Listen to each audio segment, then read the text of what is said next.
Derivatives trading involves substantial risk of loss and is not suitable for all investors. Block buy. Past performance is not necessarily indicative of future results. So stressful when the world's on fire. Good God. We can't look at this, guys. Like, my strategy is you buy it and you hope that you got a good spot. Yeah, but we all think you're crazy. You don't fight this. No way. The markets are freaking out and you don't think that anything is wrong? Come back tomorrow and I'll lose it all. Should be fun. Good morning, everybody. Sorry, I'm a little bit late. I guess, I kind of got a little distracted by TikTok this morning because, there was some responses on TikTok video that I made the other day. But, let's start some music here. We do have the markets moving here.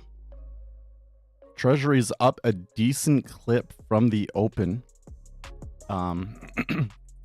Pretty decent volume behind it as well, about 15K contracts. We did just have like housing starts and all of that, but that is like a B tier event. So I doubt that it is that. We do have some Fed speakers speaking later today, so that's something we should keep in mind, but that is later.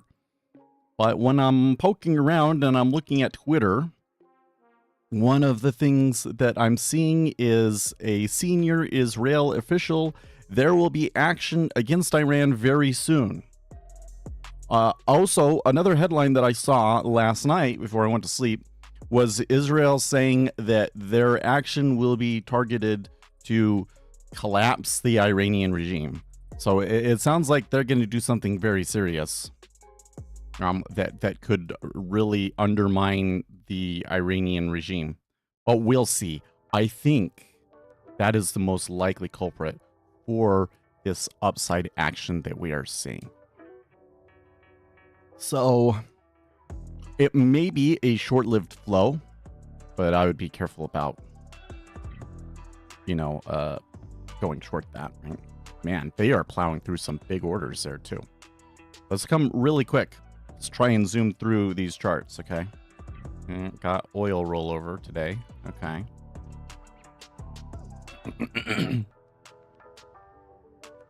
Okay, well, so ZN is still recovering from the downside that we had yesterday, so that's another thing to keep in mind.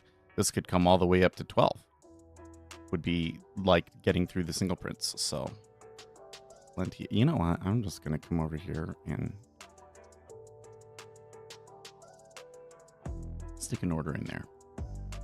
I don't want it to get away from me. The S&P 500, man. They've had a week, right? They looked pretty good yesterday when we were trading, but by the end of the day they kind of pulled back again. So that's curious. Oil. Well, okay, so if it really is because of Israel, then shouldn't we see risk premium in oil? Well, I'm not seeing that, so maybe we're wrong. Gold and silver. Oh, wow. It looked pretty good there when oil was at highest, but that makes now oil looks amazing. Oil looks just absolutely amazing. Really do think that there's a good call here for gold and silver. Sorry, did I say oil? Gold. Gold looks amazing. Because the Federal Reserve seems pretty intent on reducing interest rates. So, Papa. So things looked a little bit better in China. They had a data dump that looked good, and they continued to talk about being accommodative and reducing rates and that sort of a thing. And so copper, a little bit better. China's sentiment a little bit better this morning.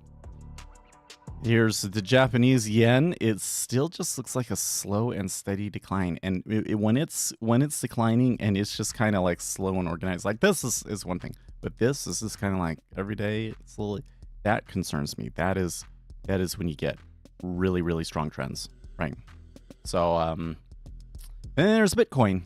Bitcoin right up there at 6,800. Now, I've been kind of struggling to figure out what has been the driver in Bitcoin, because when it made these moves, those were fast moves, right? Well, I have a new theory. My theory is that they are buying Bitcoin because they think Donald Trump is going to win the election. That's what I think it is. So we'll see. We'll see.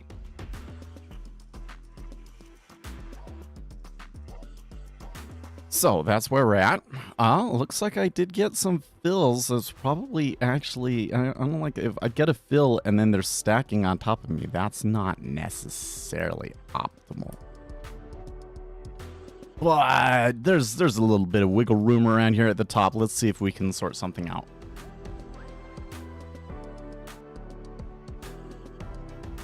I'm not too levered yet, so if this doesn't work out, it's okay.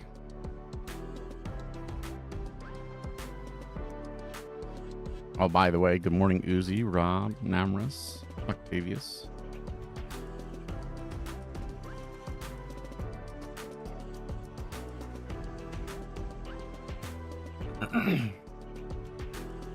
So I want to see here. I was kind of looking at TikTok. I want to come back over here.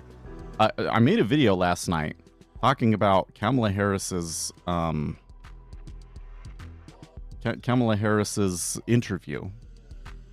And why is it that people see it completely differently? Well, I think that Democrats fall into this kind of trap of believing that, like, the presidency, it's all a performance, right? They went on the TV, they went to the debate or whatever the thing is, and they did the performance. And then if they did their performance well, they're supposed to be rewarded for it. But with presidential elections, like, there's real, stuff going on there. Like, there's people that you actually have to convince and things like that. And what Kamala Harris is doing right now, I really think that she's got a flopping campaign where, she's making all of these appearances and stuff, and they are not addressing her core problems. So I think I kind of want to make another video, because one of these guys was saying,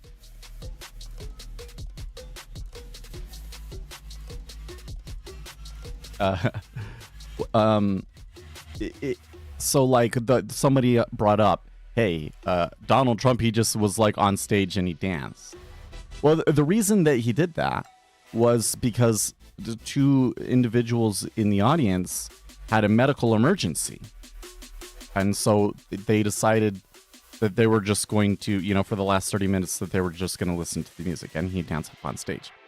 So in their mind, again, it's a performance. He didn't do your get on stage. That's not what you're supposed to do, right?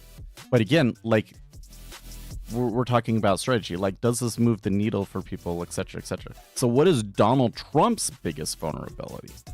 What is Donald Trump's biggest vulnerability? People think he's evil.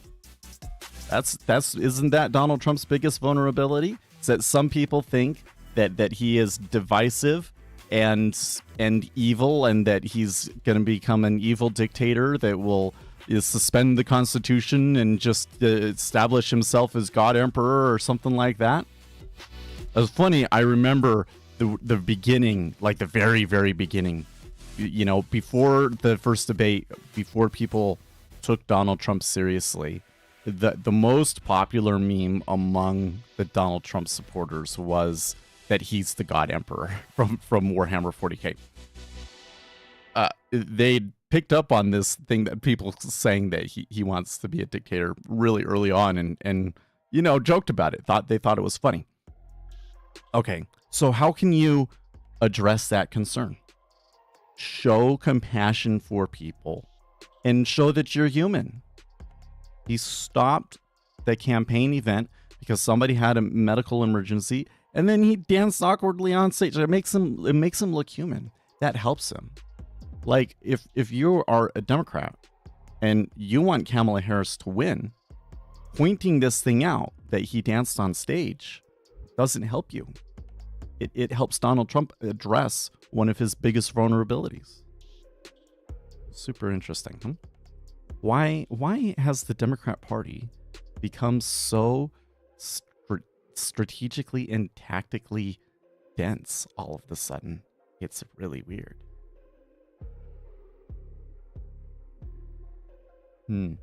But another thing was somebody was pointing out that I had the scrolling screens in the background. I put on some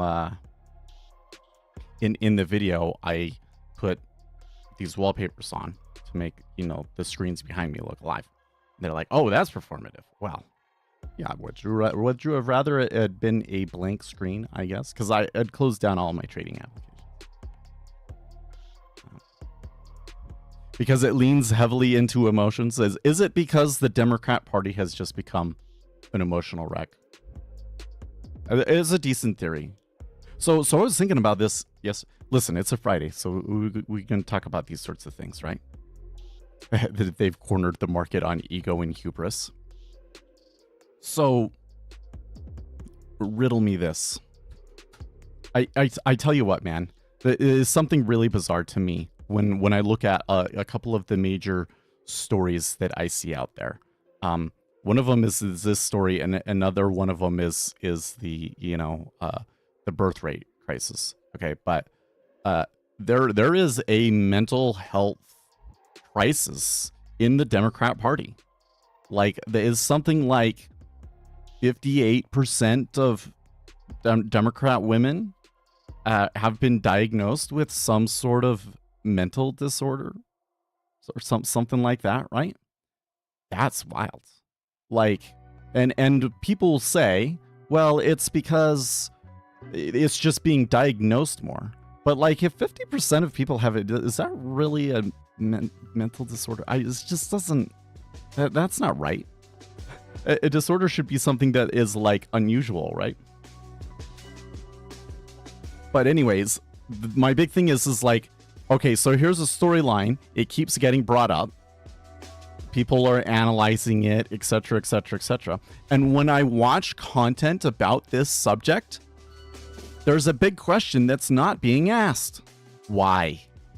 Why is there a mental health crisis among Democrats? It doesn't make any sense. Yeah, people just assume, well, it's because the Democrat Party is crazy and it just attracts all of the crazy people now. That's not a reason. That's still weird. It's odd that you have that many people dealing with significant mental health crises of that nature, right? And nobody's asking why. So let's ask why. Here's my theory. My theory is that the lifestyle that they are living is driving them to develop these conditions. That's my theory. I don't know. Do I have a whole lot to back it up? That's my theory. I think it makes sense. Like, where, you know, like what it actually is a healthy environment in life for people. It's having close families. It is. That's the way that we evolved, man. To live in a tribe of maybe max 100 people that is like, you know, 4 or 5 families that you know live close together, and that's how we evolved, and that's all of our social dynamics and everything kind of evolved around that. And then boomers onward, they've kind of we've become so independent now. You used to be, you were close to your family because, you know, if you weren't close to your family, you were gonna die, right? Now you can make it on your own.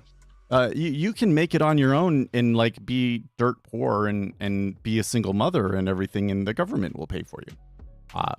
It's not a glamorous lifestyle by any means, but you're not going to die. People are more independent. And so boomers onwards, if you're not so reliant on your family, then you don't, when you turn around and you're older, family's not so important to you either. So you're, you know, less likely to have your own kids, and you hold your kids more distant and all of these things. And so people are not getting the social, emotional support that they actually need. And so I think that the lifestyle, and this lifestyle is going to be more common among Democrats who kind of consider themselves modern and all this stuff, I think is leading people to have mental health crisis. Okay, Uzi, it sounds like Uzi has an alternate theory. It's because being a victim of something is a superpower. It's like going on the internet and reading literally any forum or chat, and everyone says they're autistic. A friend of mine, 7 years younger, always talks about his friend group and their obsession with trauma and psychology, like they psychoanalyze each other and self-diagnose like crazy. Well, okay, so if that theory, so now we get to go and do all of the fun science stuff, right? So we have two hypotheses. How would we prove those hypotheses, right? Well, under Uzi's hypothesis, would kind of suggest, wouldn't it, that people who have these, who are being diagnosed with mental health crises, they're doing so because they think that there's some sort of social benefit to it, and so they're kind of psyching themselves out into being victims. If that was the case, wouldn't there be a lot of diagnoses that were untrue?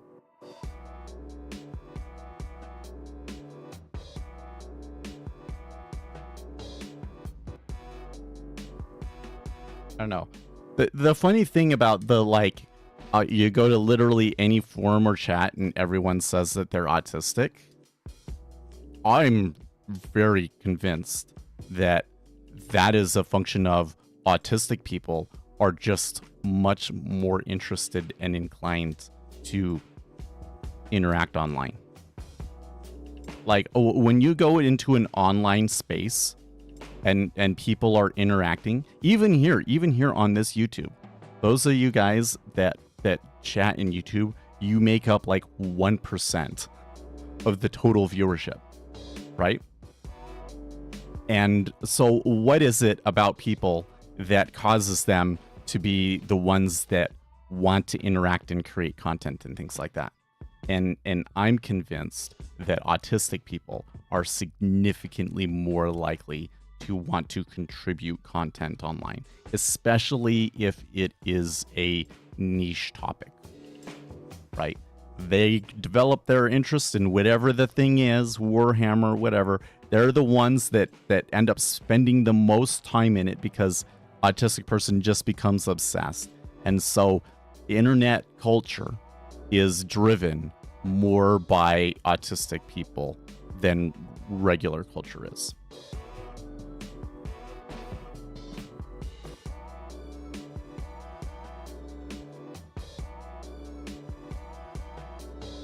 It's not the fact that people happen to be, that there's more autistic people, but it's that everyone is proud of it.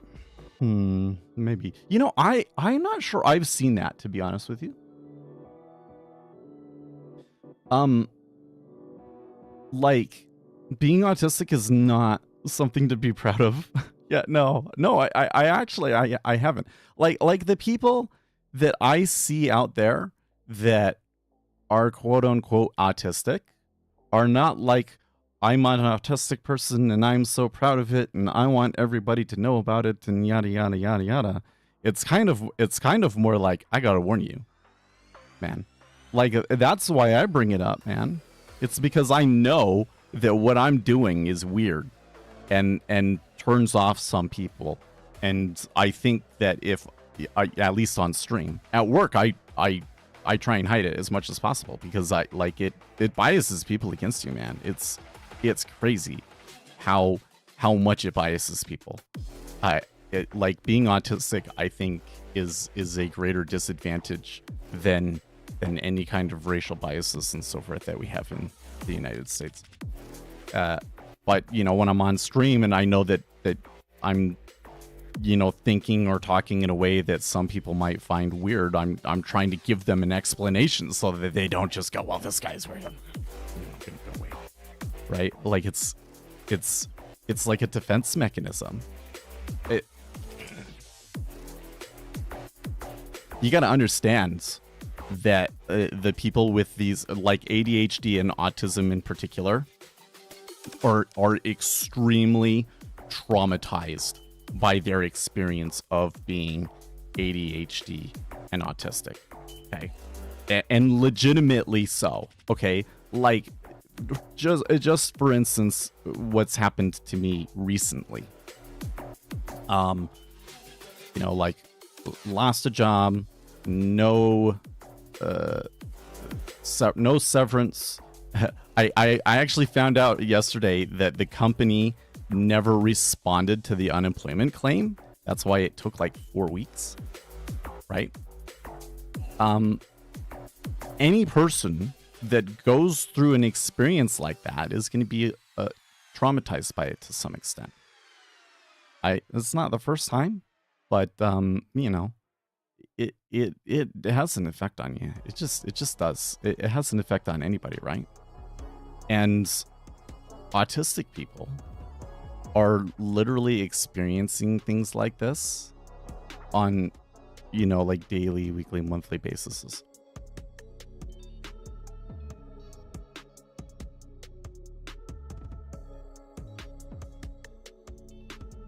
So you would probably see a lot of people that are autistic and ADHD bring it up and talk about it, but it's not because they're proud of it. It's not like I'm ADHD and I think that, I'm going to gain some advantage. Like, oh, by the way, this really popped back out the top there, didn't it? You don't gain an advantage from telling people about it. Especially in like if you are, did you know, man, oh my gosh, this one just blows my mind. Okay, did you know that 70% of college educated individuals diagnosed with autism, 70% are unemployed? Isn't that insane? So I do not have autism, thank goodness. I'm ADHD. I do not have autism. You have some real social problems, and they have a very, very, very difficult time keeping down a job.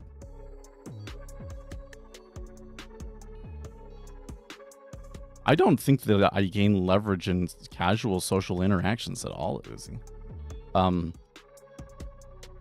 Like when it's my stream and it's my place, right? There's kind of this thing that's like, well, I can create an environment that I think is best for me.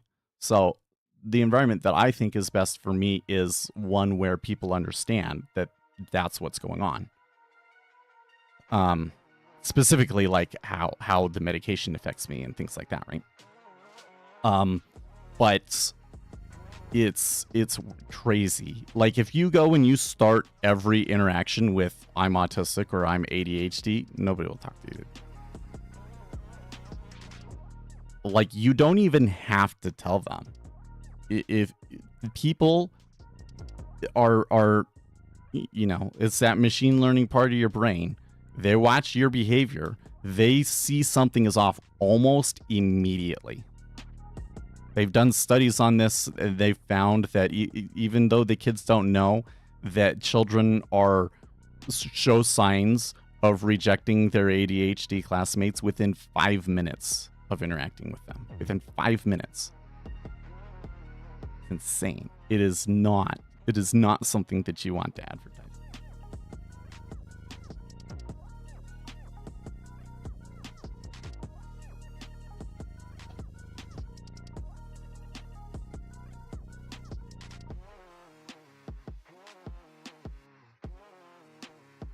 And I've never had an experience where at work somebody's telling everybody that they have depression or schizophrenia or whatever the issue is, right?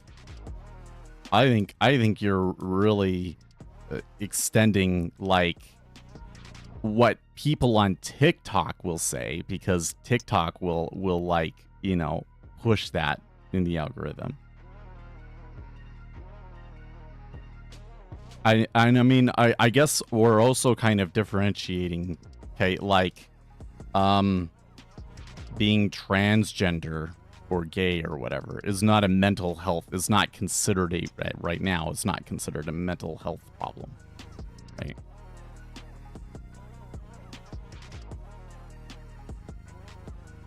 what are these mental health problems that people are shoving in everybody's faces and being proud of? I guess I don't really consider autism and ADHD necessarily mental health problems, but rather they are developmental disorders. Slightly different category. I don't know if those polls where they say, like, do you have a mental, like, what were people including in I've been diagnosed with a mental health problem, right?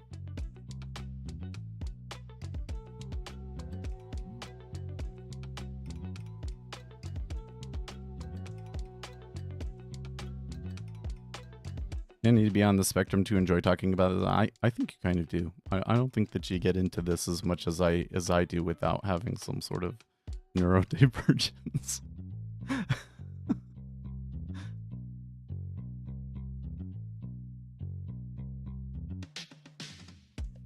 This is still showing some pretty solid upside pressure, especially in ZB. That's odd. Is it flattening? I don't know about this one. It can't be Israel. I'm still kind of ruminating about what it might be. None of the housing numbers were really very significant either. Well, I guess building permits change was down negative 2.9% when it was expected to be negative 0.7, but that's still like not a huge deal.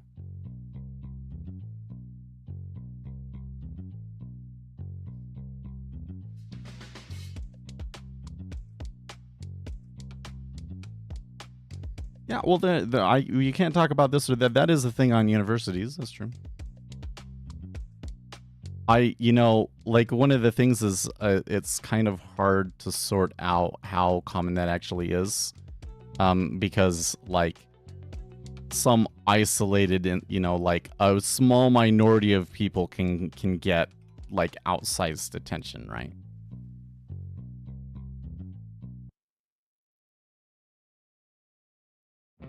Yeah, everything is right. Well, people. I think that there's this weird thing where like being my parents weren't perfect parents. So I'm traumatized. No, you're not. That's the normal human experience.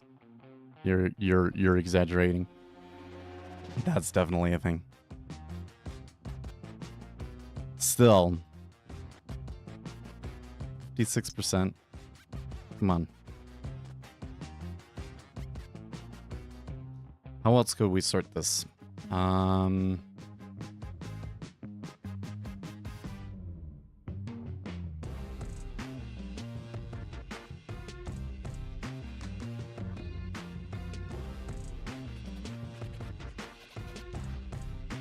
So, if there is some sort of social benefit to being having a quote-unquote mental health crisis, traumatized, whatever the deal is, right?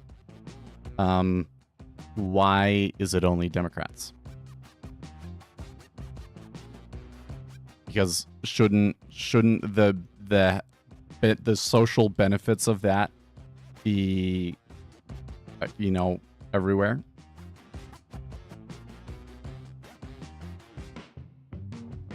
So I bet you. Well, because in Utah, we have relatively high incidence of mental health problems. This is my understanding. Part of it apparently is the altitude. Part of it is the altitude, apparently. Another part of it, though, is that if you are unhappy in the church or you leave the church, it kind of destroys your social circle. Yeah.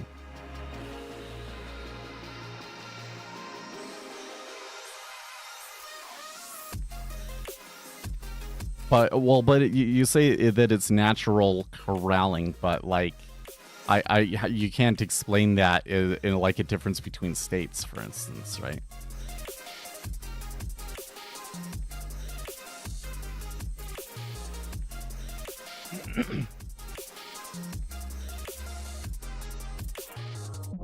Like how can I present this? Like, you have an incentive. If it's because of an incentive that incentive should drive people. It should be across the board. You should see, even if for people or a culture that are kind of like anti-victim mentality sort of a thing, you're still going to see a rise in it. Which is to say that, like, we should see a rise. Like, if we look at Republicans in general, we should still see a rise in mental health problems amongst Republicans overall. A rise that wouldn't be able to be explained just from perhaps better identification of the issue.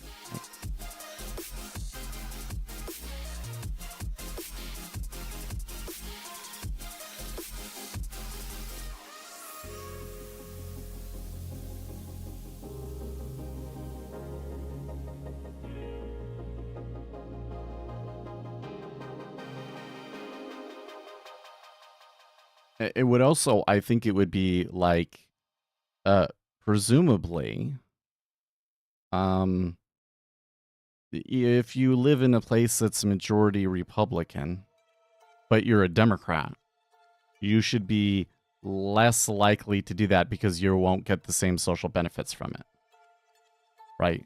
But I don't think that that's accurate. I don't think that, like, Democrats are more or less likely to have to say that they've been diagnosed with something, depending on whether their state is Republican or Democrat.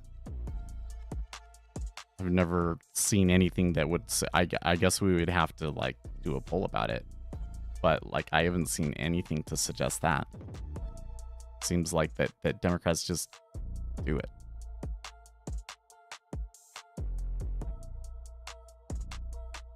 So, but I will add on to my evidence this other thing, okay?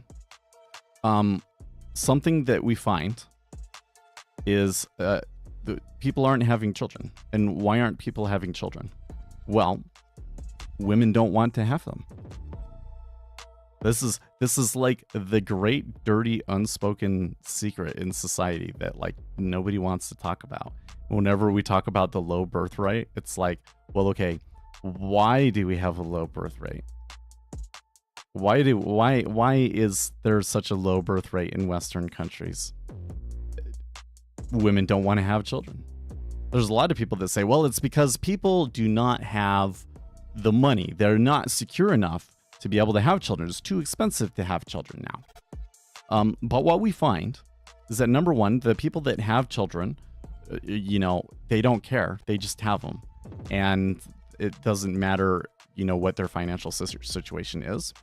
And you can look at, like, difference between countries, right? The country doing better, the country having more social safety nets and all of these things to make it easier and more convenient to have children, that those countries, it doesn't help their birth rate at all. Doesn't help their birth rate at all. So that is, they're kind of starting to come to this realization point, right? Okay, actually there's a deeper issue. And when you really, like, dig down into it, women just don't want kids. By and large, modern women don't want kids. Why is that? Well, I again, it seems to me that the lifestyle leads people to that conclusion.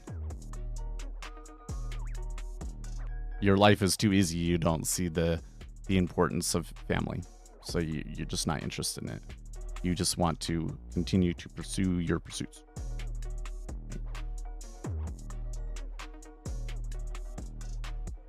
So if that's a driver behind the low birth rate, I think that it's sensible that can also be a driver behind the increase in mental health problems.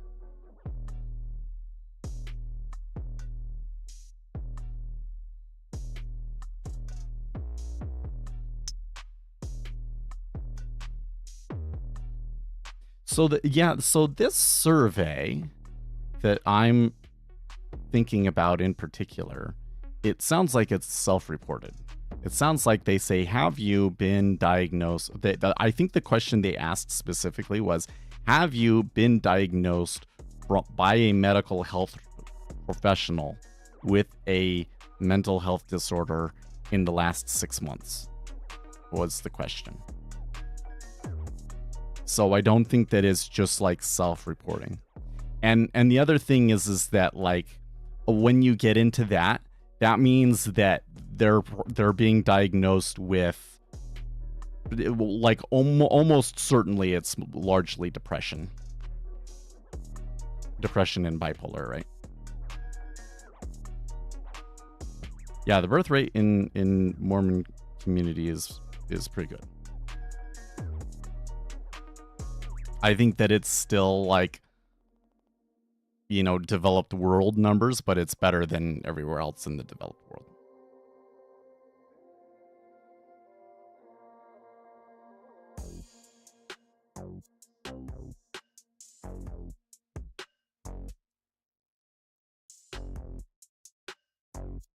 But yeah, but in a poll, there's probably a subset of people who are lying about it. That could be. But what would be the incentive for you to lie in a poll? And I don't know. It doesn't make sense. They're still telling women it's a good idea. Well, yeah. But like that's the thing. Is like I'm telling you, man. Oh my gosh, it's the dirty secret. People don't want kids. Like, it's hard. It's hard work. Kids take a lot out. Dude, I would be a millionaire if I didn't take on the kids. I would literally already be a millionaire if I didn't have the kids. It's a huge drain of your time and resources. And people naturally don't want that responsibility. In the past, people took it up because, number one, it was kind of important to your survival.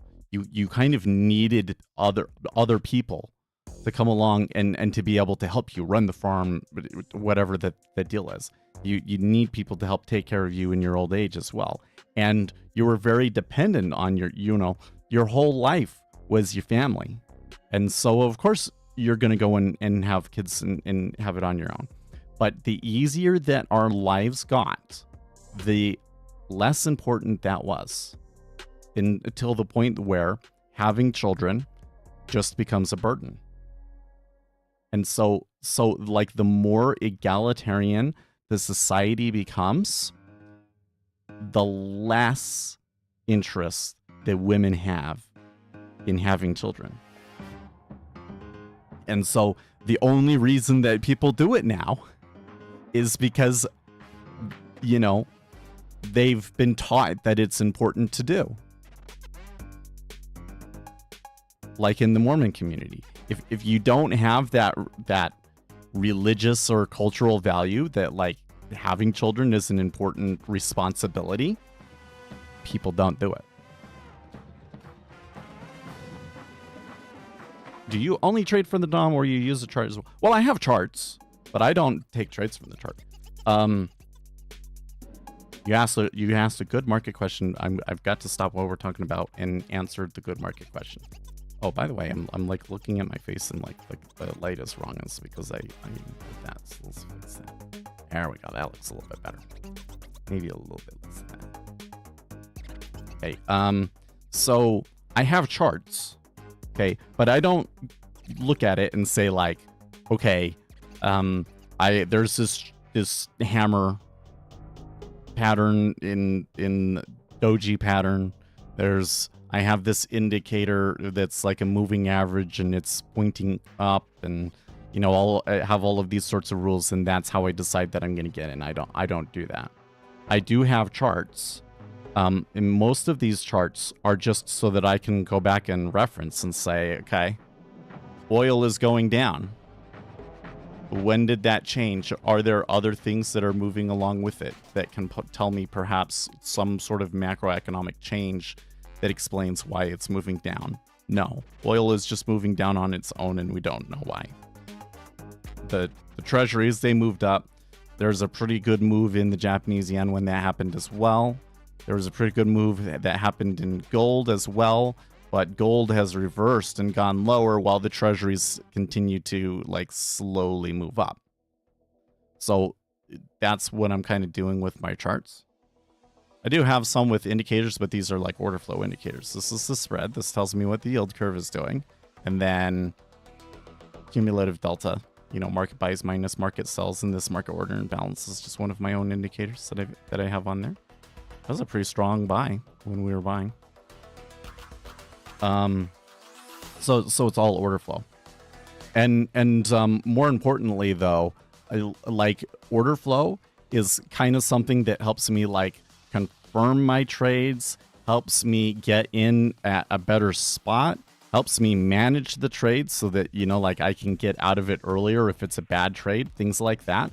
But it is very rarely the sole reason that I'm going to get into a trade.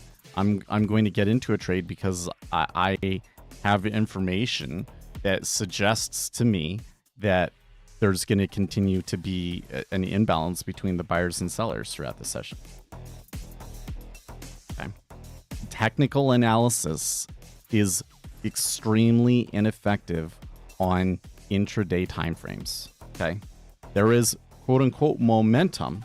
And so swing trading, you can use time series or cross-sectional momentum. This is a strategy that's not performing as well as it used to, but a lot of people made some good money off of it. That's a swing strategy.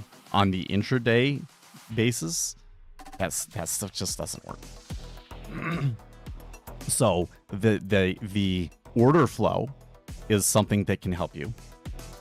There's some edge to that. It's just the problem with that one is that the edge that's available for that is super competitive. You're probably not going to be able to get them.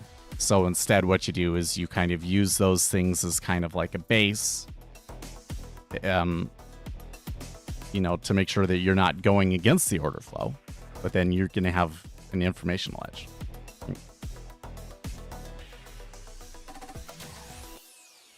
Is there that many people faking mental health issues on TikTok? And I don't know. So like here, this again is one of those problems where it's like, certain events or people will get outsized attention. And when you look at it statistically across the population, it's not a statistically significant phenomenon, right? And so watching what happens on the internet is going to give us an incorrect incorrect analysis about what the state of the total population actually is.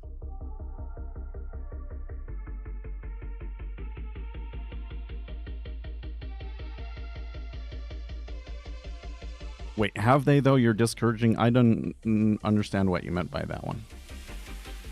Can you explain how order flow works? Is it only levels, or do you look for something specific? Because I saw your videos, you made some good insights. It's just really hard for me to grasp. Yeah, I'm actually making another video about this, and I'll tell you what I'm going to be talking about in this other video. Because one of the things that people do is, so there's like these Vista charts, right? So you pull up the Vista chart, and the Vista chart will show you, color things based on how many orders there are out there. So like right now, the biggest order out there is this one at 03, and so that's why that one is a little bit lighter in color, right? And I'm really dislike the Vista charts, because the Vista charts give everybody this impression that what I'm looking at is the lay of the land per se, that the resting limit orders kind of tell me something about where the market's potentially going to go, or which areas I want to be interested in, or something like that. And that's not it at all. And in fact, what those resting orders are right now, just on their own, tells you almost nothing. Because, when they get to that price, if they get to 03, like the situation's going to be different. There's probably going to be some orders are going to pull. There's going to be some orders that are going to iceberg there, things like that, right? So what we're actually looking at is we're looking at the changes, right? So it only matters that there's 5,700 contracts at 03, so that when we get to 03, I can say it was 5,700, now it's 500. Okay, so if we get down to that price and all of those contracts pull and it trades through that price on like less than 500 contracts, that's like one of the strongest signals that I could potentially get, right? So like a huge change in the resting liquidity in the market when it actually gets to that area and it trades, right? It's the changes in the level 2, and it's even kind of like the changes in the changes, right? So as I move up, for instance, if 05 goes bid, okay, some orders at 05 half are going to cancel. There's probably going to be at least 1,000 to 2,000 are going to cancel. And then once some volume goes through at 05 half, probably even more cancel. And a lot of the time, it only takes like 1,500 contracts average, 2,000 contracts to be able to tick up or tick down, right? So there's all of these things about when it becomes the best bid, when there's a volume that's gone through there, when it actually, how much it actually takes to tick it up, and then like when it does tick up, how much stacks behind it, when you're 2 ticks away. All of these sorts of things are like changes in the level 2 as it moves around, right? And when I get to a point where those changes in level 2 change, so like before, they were always, they tend to stack 1,200 when they were feeling confident that it had really ticked up. And now all of a sudden you tick up and there's immediately 3,000 contracts on there. That's a change. And those are the sorts of things that stick out to me, that tell me something about the state of the market. Okay. And the most important thing that I'm trying to sort out is what the latent liquidity is. So what you see on the DOM, that's the resting liquidity, right? But look at the volume profile, right? There's 2,500 at 05, but 38,000 has traded at 05.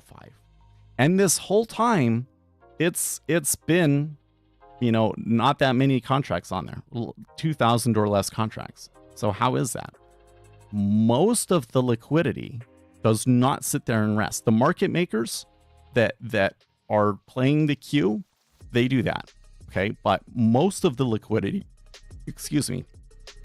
does not want the market to know what they're doing. And so if they don't submit it will still be filled by limit orders, but they don't submit their limit orders until just before it would actually trade. And that is the latent liquidity. It's there in the background, but you can't see it. But you will see it when it trades, right? And so all of these little changes kind of give me a good idea of what the latent liquidity is, okay? So what I see right now in this market, the latent liquidity in this area is pretty good. Did you see? It took 4,000 contracts to trade through 06. It took 3,000 contracts to trade through 05 half. So the offer liquidity is pretty strong. And I would say that it's pretty strong on the bid side as well.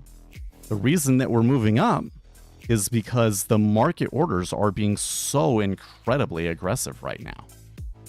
Here we go. Yeah, those market orders they're really pushing it. Like they're buying it hard for some reason, and we don't know what it is. I still kind of suspect Israel, but that doesn't completely match with all of my correlations and everything. Especially with oil. Who was it who was saying that oil is getting slammed here? Yeah, amen. Another oil crash is happening. I'm not entirely sure why oil is selling so hard right now. It's kind of weird. See oil crashing so hard and treasuries bids so strongly. I mean, it's a really strong market buys there. Okay. So that's what you're reading in order flow. Does that make sense, business content? Now, one of the things that's you're going to come at is you're going to say, okay, but like, how do I actually use that, right?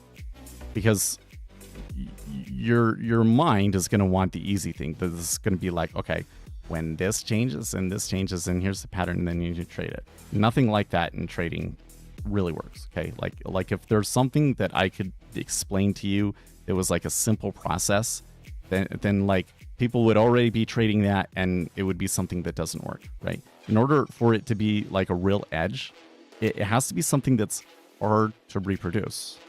Okay, so what you have to do is just come in every day and watch the order flow and watch all of those little changes and how the resting liquidity reacts to the volume that's actually hitting and all of these things, right?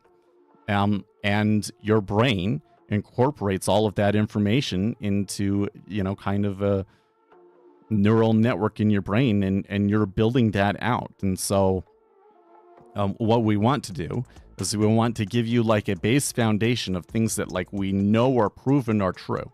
So what actually is order flow, and then like what are the empirically proven behaviors that we see in order flow. The most important one is the square root law and the liquidity holes, that there will be areas where a lot will trade there, and then because so much traded there, it becomes an area of low latent liquidity, and the market will get stuck there.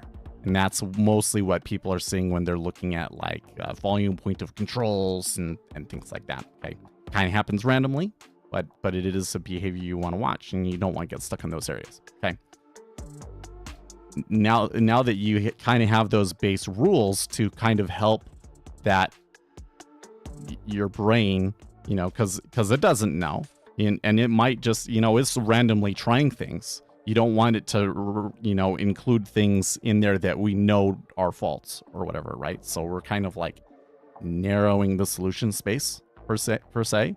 And then as you come in here and you trade it every day, your mind just kind of develops this, and until you get a knack for it, and you just kind of will get a feeling about what the state of the market is, and you can't even necessarily always explain it, because the structures in the brain that are doing this are like too complicated to the brain doesn't even understand itself. It just knows that it went through this reinforcement neural network process, and that's what it got. And if you do that process correctly, that is, you're using good information to build that with, you develop an intuition about what the market is doing based on the order flow.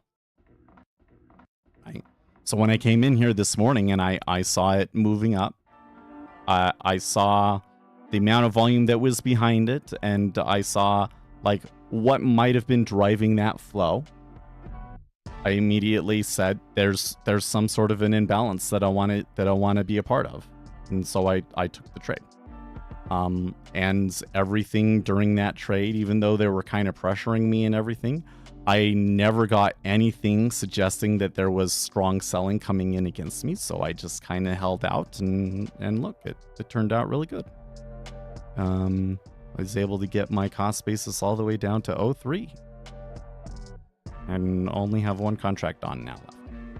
It's pretty good. And that trade was like almost entirely intuition, right? Intuition is really good at one, dealing with lots of inputs. You have something that there's like 100 different things that you look into it, and like what matters when and all. Neural networks are very good at that. The other thing that neural networks are very good at is situations where you don't have all of the information, or some of your information is potentially incorrect. Okay, so they're kind of like fault tolerant. So those are two things that are very, very, very true in markets, right? There's a lot of instruments and information that you can factor into your decision making, and you don't have all of the information all the time. right? And so developing intuition ends up being very, very powerful tool. So do you see that right there? That now that we've gotten up to the high and there's a 5K bid behind it. So there's somebody there that needs to buy it. That's pretty big. Now, sometimes when that happens, you know, that if they fill that order and they clear it, that can kind of be the end of the move. So we do have to keep an eye on it here. But there's still potential to like retrace to yesterday's like single prints. So like to 12 might be a spot to go look at. Do you also use volume bars in order flow? So like just seeing how much volume in a bar or in a particular bar there is not really very helpful. We need to be able to differentiate between market, who the aggressor was. Was the aggressor the buyer or was the aggressor the seller?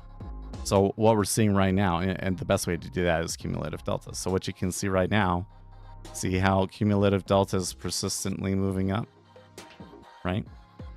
And then I have this indicator, the market order imbalance. So when we're above 0.5, that means we're buying, that there's more market buyers than there are market sellers. So what are we seeing this morning? That there's a persistent imbalance in favor of buyers. That's what I'm looking at.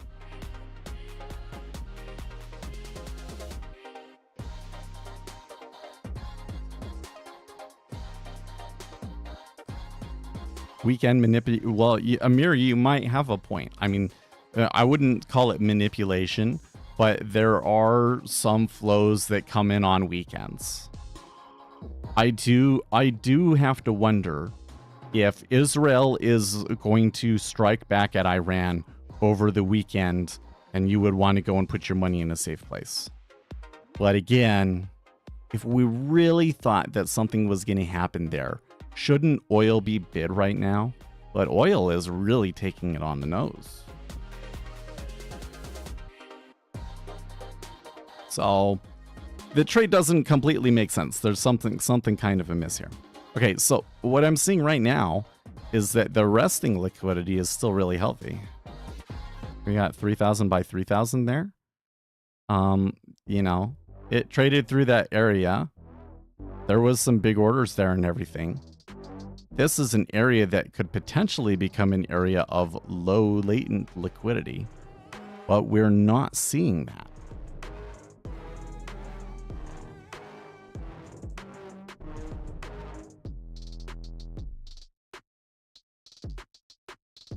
The market, well, market makers let it go down, and well, yeah, but that's not what's happening right now, right? What's happening right now is that the market makers are eating it and the market orders are just blowing right through them.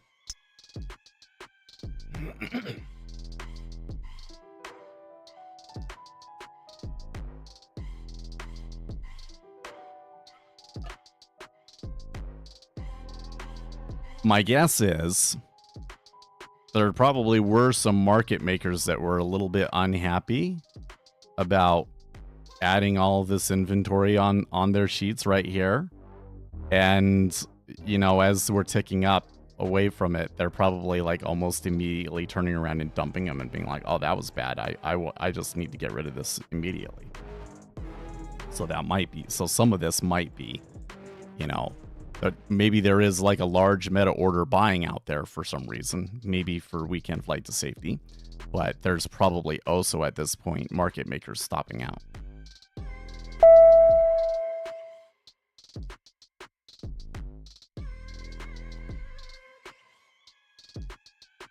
Brian, what are we?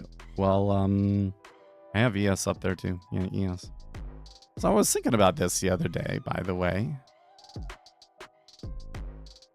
That, like, we should change the title of the stream. Oh, I do. It's just trading futures order flow live stream. I do want to have futures and order flow in it.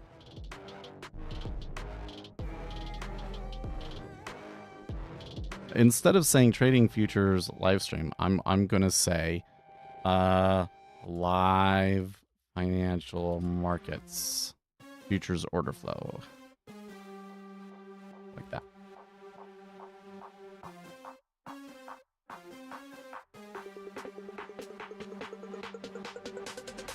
See if that changes anything.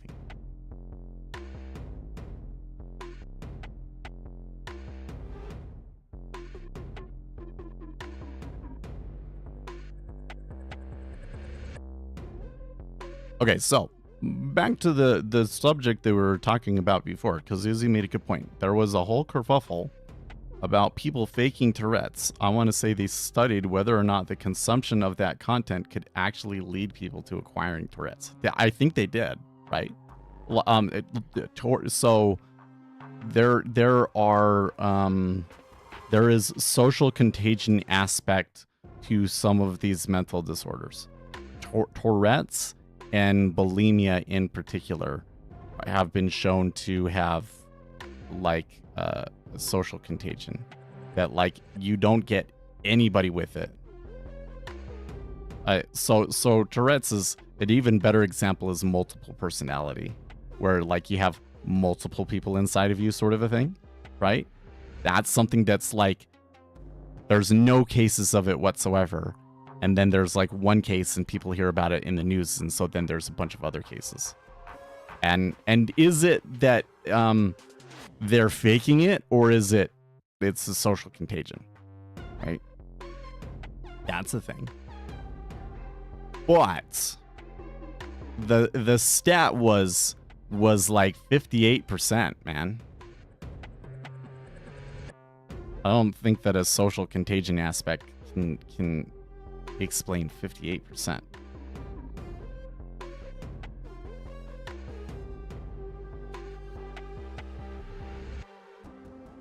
Octavius got out there.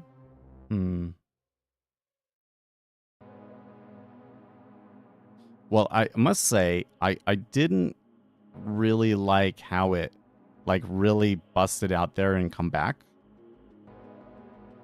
But I'm still seeing pretty healthy buying. Yeah, accidental mass hypnosis. Yeah, it is.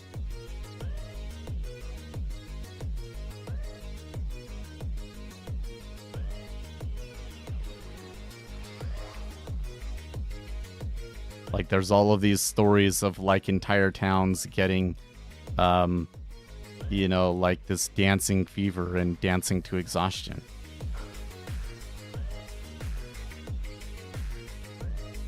And I personally think that the Democrat Party has basically weaponized mass hysteria. Like, they were doing it before during the Bush years, but when Donald Trump came around, they like really turned it up to 11, and they've just been living in, you know, when one mass hysteria bubble crashes, they just go and start another one. You know, I bet you that's what you're gonna see. So did you see this? Who was it? I can't remember who it was that was saying this. He was saying that like Donald Trump winning the election is probably going to be the impetus for the largest mental health crisis in history. That these people that really truly believe that Donald Trump is Hitler and all of these sorts of things, that they will just, their world will just absolutely melt down when he wins. It's probably true. But at the same time, the way that the Democrat Party works is that as soon as that happens, they just start up the next mass hysteria, right? So what last time around, it was as soon as he got into office, they started the whole Russia thing, right? It was Halprin. Yeah, it was. Maybe you're right. Maybe it's Halprin. So probably when Donald Trump wins, they're probably, and it might be Russia again, to be honest with you. Right? They're immediately going to start the next mass hysteria. How long will that go on before? I would like to think that whoever is president after Donald Trump is gone, and they try and start doing that stuff with them, that at that point they would start to go, wait a second, maybe we're being manipulated. But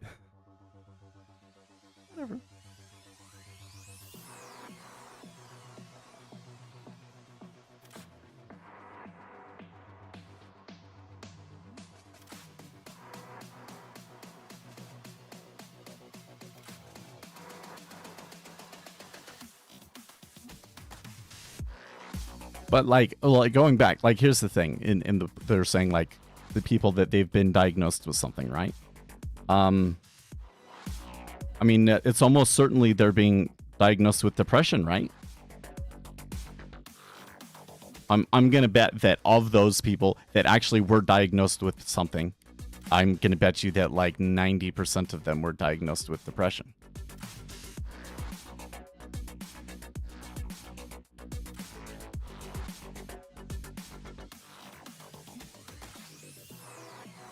So I don't see people going around proudly telling everybody that they're depressed or some sort of social benefit to having depression and telling people that you have depression and things like that.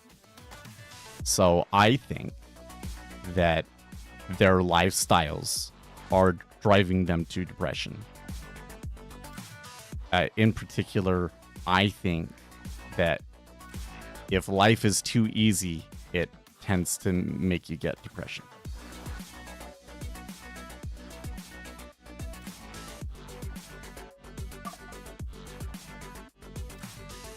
There's those two things.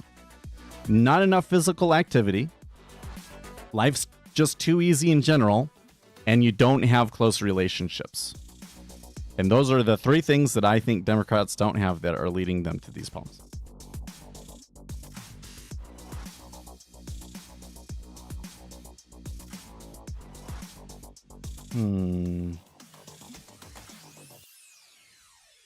So I am starting to get some hints that we're coming into an area of low risk. I mean, it has been in this area for a decent amount. I'm not seeing this like they just can't get a very strong bid or offer at 08.5. But this might be one where it develops there. It just takes some time. So I'm going to take that last contract off.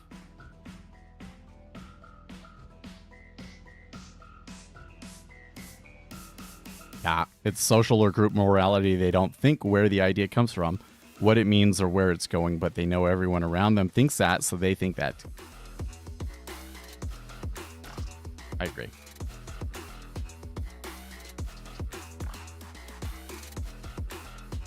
And like one of the things again like that really works against people here is that one of the moral values that has developed in Western society is against manual labor, essentially. That if you're doing manual labor, that there is something morally wrong with you. Do you see that out there? Because I definitely see. It's not like anybody says that directly, but it's just like, you're in the working class. You're not as rich as me. And we have this whole idea that like having money is associated with higher moral value, in particularly in American culture. And so, if you're working class, you're working really hard, you're not making a whole lot of money, then there's something morally wrong with you.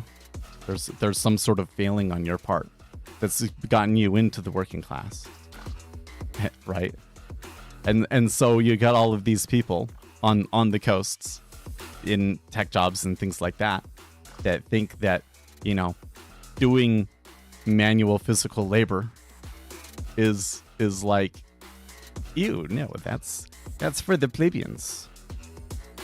I'm going to go and hire illegal immigrants to do that for me. I'm not going to go and do that for me. I think that everybody should have some sort of like weekend hobby that requires like real manual labor. It's good for you. Sitting around all day at a computer is not good for you. Believe me, because I spend more time sitting in front of a computer than probably anyone.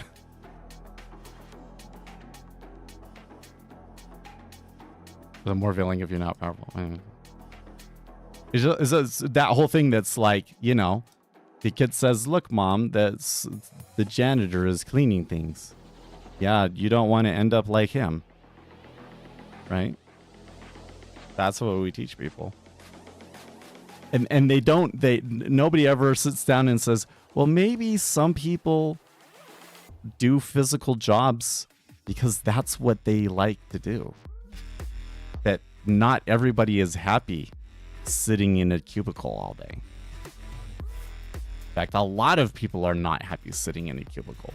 Those of us that enjoy sitting in a cubicle all day and looking over numbers and talking about policy or doing diplomacy are weird.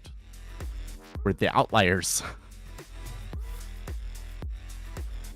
And we've turned this into this thing where we think that everybody should be like that. No.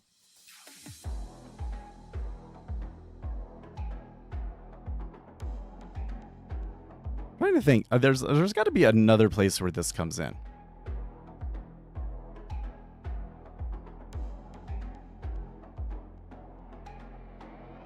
I know, but you take it back to the going back again. Okay. Why is the birth rate so low? And especially in like European countries where they have all of these extra social safety nets and things like that. The janitors who your trophy wife cheats on you.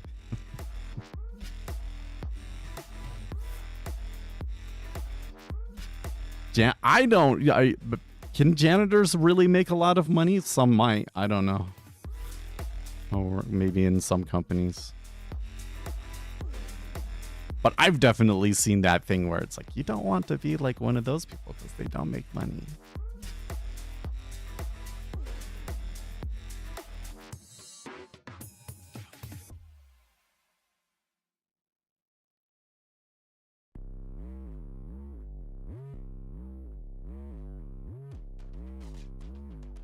I tell you what, man, I got out at exactly the right spot. It might pull back and go higher later, but I saved myself 4 ticks there by getting out at 0.5. It's a pretty, I think I got a little bit lucky there. Because if I had just waited like another minute or two, not been paying attention, waited another minute or two, I wouldn't have caught it. But like I saw the beginning sign. And the other weird thing is, like, I saw the beginning signs of the liquidity hole forming, but then it almost immediately pulled back. So what's with that?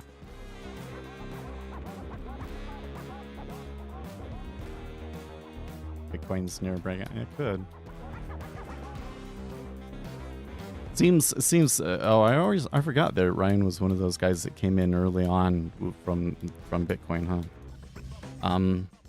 I really suspect that the reason Bitcoin has been rallying lately is because of Donald Trump. That the Trump administration has basically said we're going to be crypto friendly because the Democrats have not been crypto friendly. So I tell you what, the politics of cryptocurrency stuff is really bizarre to me because especially in the early days, cryptocurrency was very much a Reddit kind of you know, it's like left-wing libertarian types, you know, that those were the types that were anarchists, right? Those were the people that were into Bitcoin. And like recently, I think largely because of the Canadian protests, right? It's become a right-wing thing. In crypto, you should just do. Well, I don't think that the TA really helps you. It's mostly random, honestly, because it's all about orders. What drives orders in Bitcoin, right? Well, so people, it probably is the case that people are speculating, and that a Trump-friendly administration is good for Bitcoin, and they're buying it for that, right? But like nobody has to buy Bitcoin. Like, that's the thing.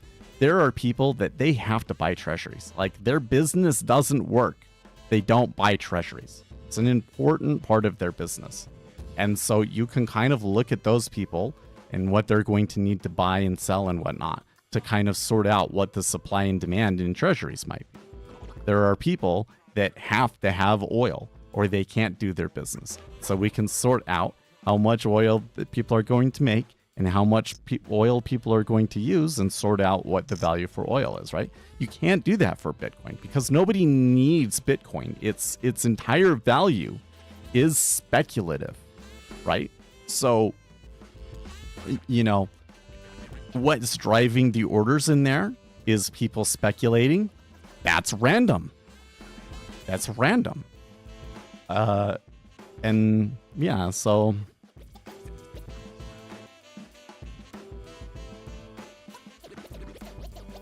this might be a case where you could make a decent long-term call, like, maybe Bitcoin is buy here because Trump administration would be good for Bitcoin and yada, yada, yada, right? But like, especially day trading and all this sort of stuff, and you do all of the technical analysis sort of stuff, doesn't work in the long run. There's lots of little things in there to fool you, to make you think that it works, but if you really backtest it well enough, you're going to find that it doesn't actually work.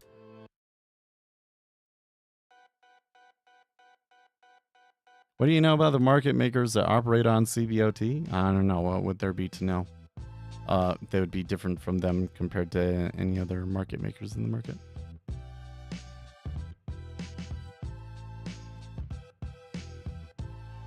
People are starting to say that the votes that are coming in is too big to steal. Can you explain it? Yeah. So the like amount.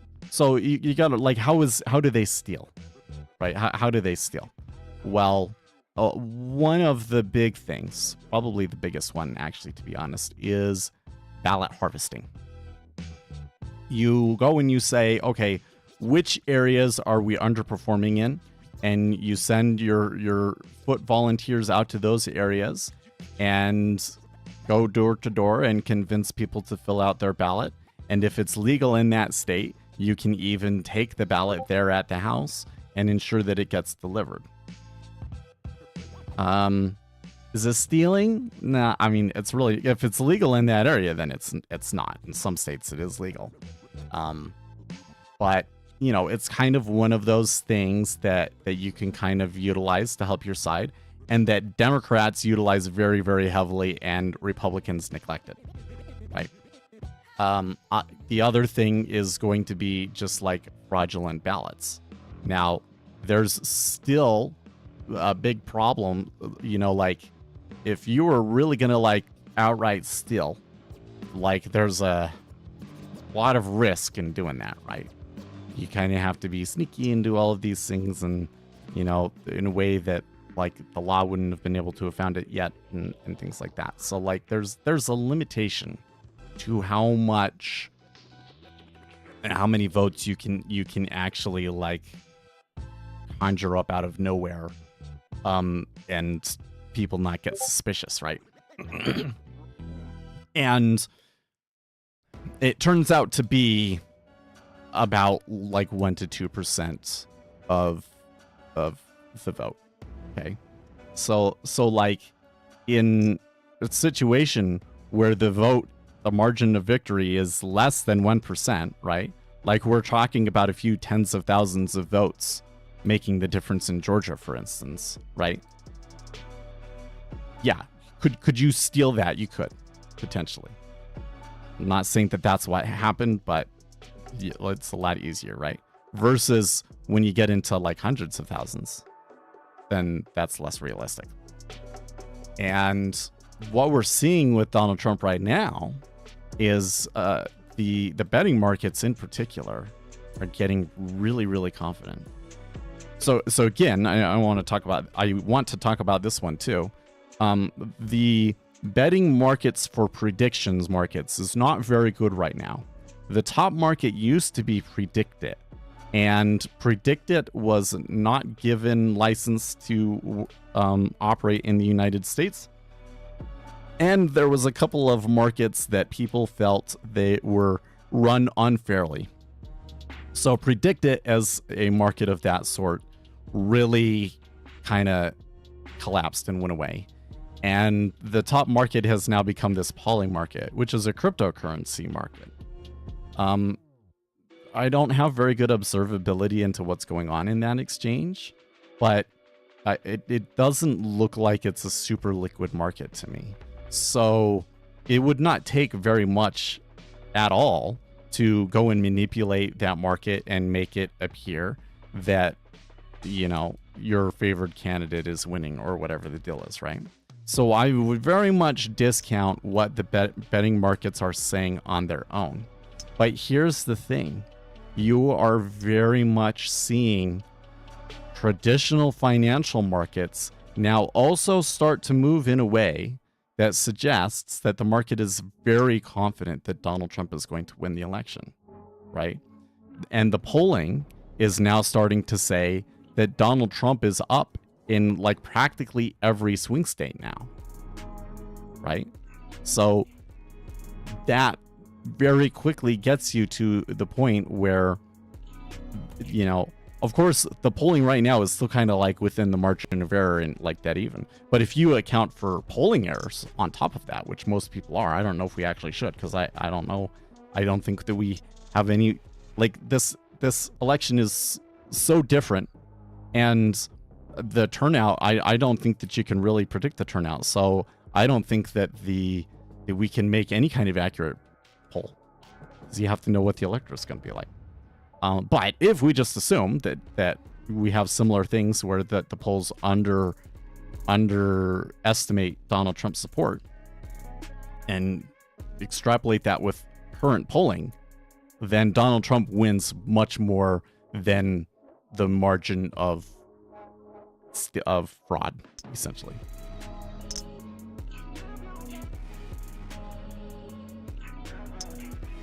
Predicted is still a well, like I said.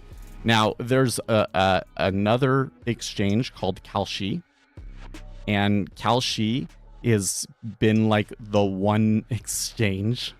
I've actually spoken to the people that run that exchange because they wanted, they were doing like a really big social media push for like their binary options bit. But I was like, I'm not going to push binary options. Now, if they do a similar thing for prediction markets, then we'll be all in, right? And then you will probably have a thick market for predictions, because what happened over there was, you know, they applied for it and the government said no, and so they sued and won. So now they will be able to have that market. So next time around, we'll get good prediction markets, and then those probably will be a pretty decent prediction as to who's going to win or not. What you will tend to see is that the prediction markets will kind of front run the polling, because the polling is always like half a week behind, right?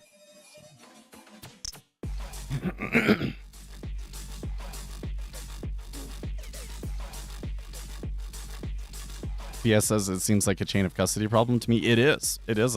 That's why it's illegal in a lot of places. Because you could go around and collect all of these ballots, and then you could say, oh, here's all of the ones that were Republicans. Oops. Right. Yeah. It's a problem. It's very populist versus establishment rather than left versus right. Yeah, but you know what? Like, left versus right in the United States was never really very well defined anyways.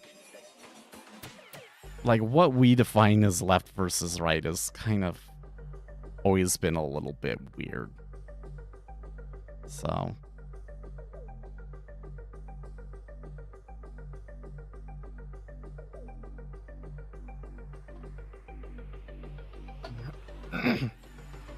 but this is the thing that I keep trying to say to Democrats. You know, like, I think that you need to have both parties be strong.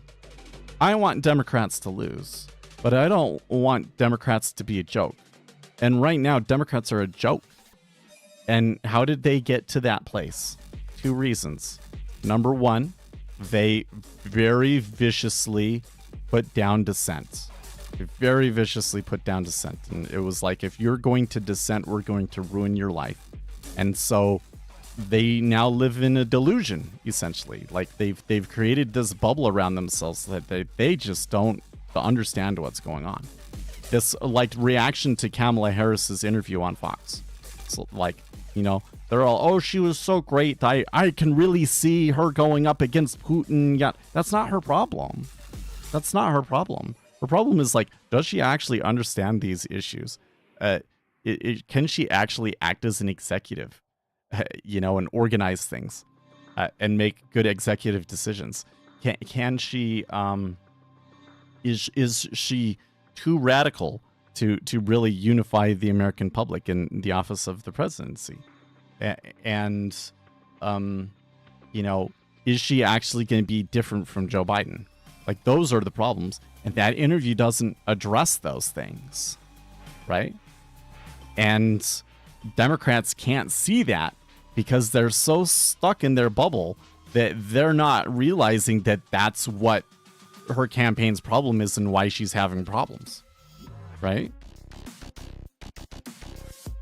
And then the other problem that Democrats have that's holding them back, that made them into a joke, is that they straight up said, we don't care about this whole group of people, right? Working poor people, we don't care. What we care about is globalism and free trade. And if we optimize everything towards globalism and free trade, like, everything will be good and it will work itself out. And it didn't. We tried that for like 20, 30, 50 years, something like that, right? And the working class is just struggling more and more and more and more. And that can only go along for so long before they start to say, you know what, we're gonna try the other guy. That's why the Democrat Party has become a joke. If they had put somebody in, like Bernie Sanders, so ironic, that actually was speaking to working class people and focusing on working class people, the Republicans wouldn't even stand a chance right now.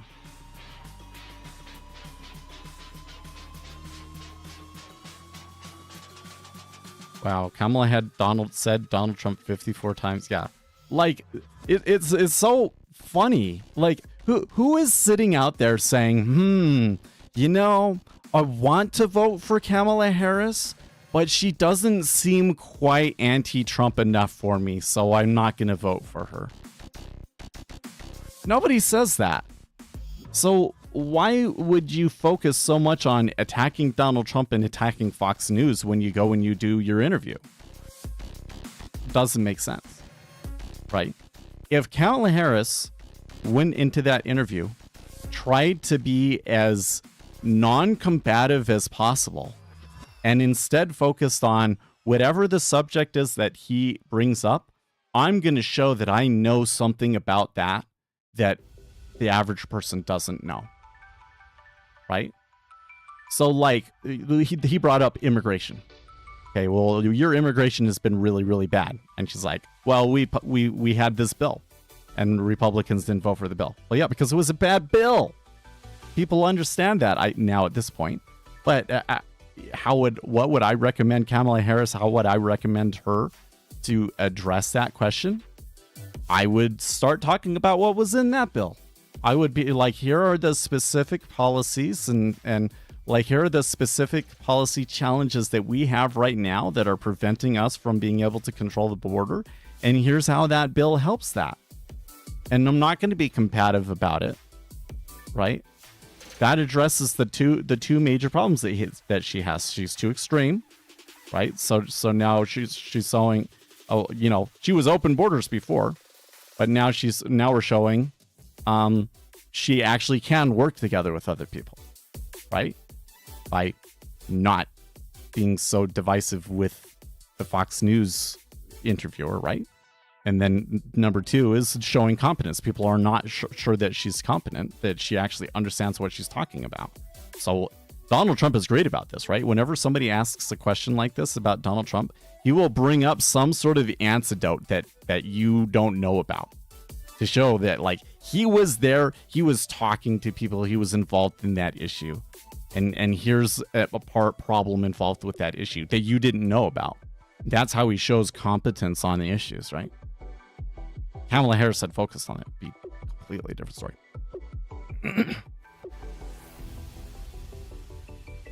You might be asking too much of her. Maybe.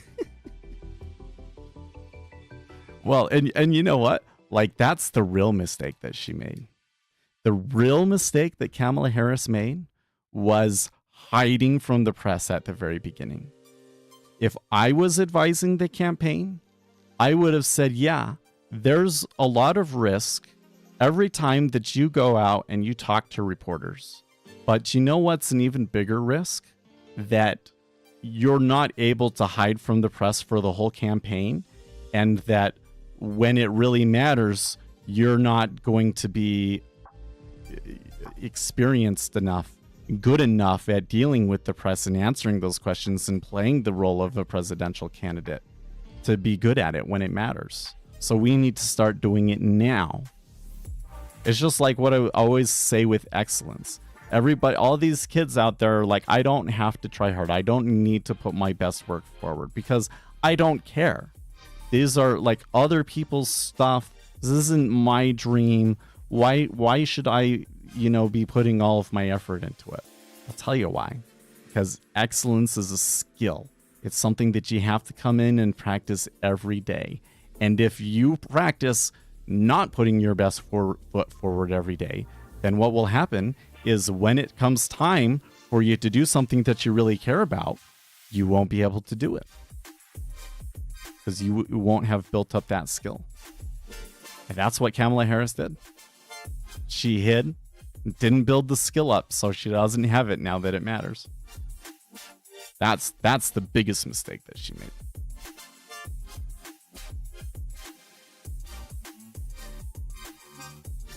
So now, the things that she needs to do to kind of help her campaign, is that asking too much? I think it probably is. I don't think that she has the skill to be able to right the ship.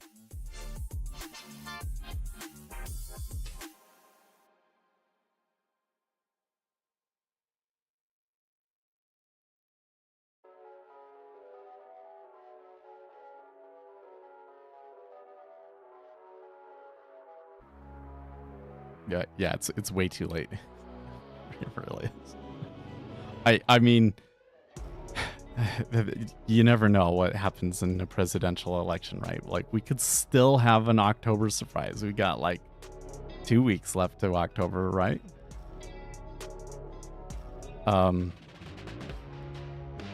But I have not seen a presidential race that just seems so decided now at this point. Well, I take that back, because when it was Bush, like especially the second time, when there was getting close, it was pretty clear that Bush was going to win again. But ever since that, it's always been close, and now all of a sudden it doesn't seem close at all. Yeah, unless Trump does something like, say, the N-word or something, he's going to win. Yeah, I agree. Like, I have lots of reasons to be, like, really cautious about that, but I said pretty early on, like, just based on the dynamics of the race and everything that's going on, Donald Trump is probably going to win, right? And now, like, everything is coming back and reinforcing that. So even though I have all these reasons to doubt that kind of a prediction from myself, when the markets start saying that too, it's just like, come on, it's over. Mountain Dew putting Mountain logo back in? Okay.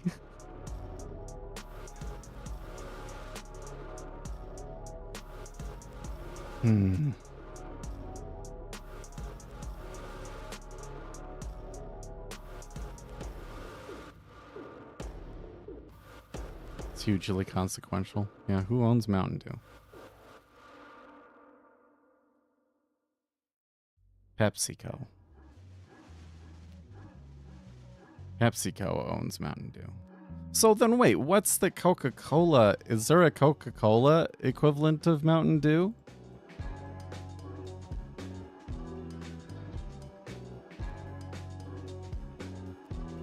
Surge. Coca-Cola's Surge was created to compete with Pepsi's Mountain Dew? Huh. I would have thought it was the opposite. Like, Surge does not seem like Coca-Cola has like the best marketing, right? That's interesting.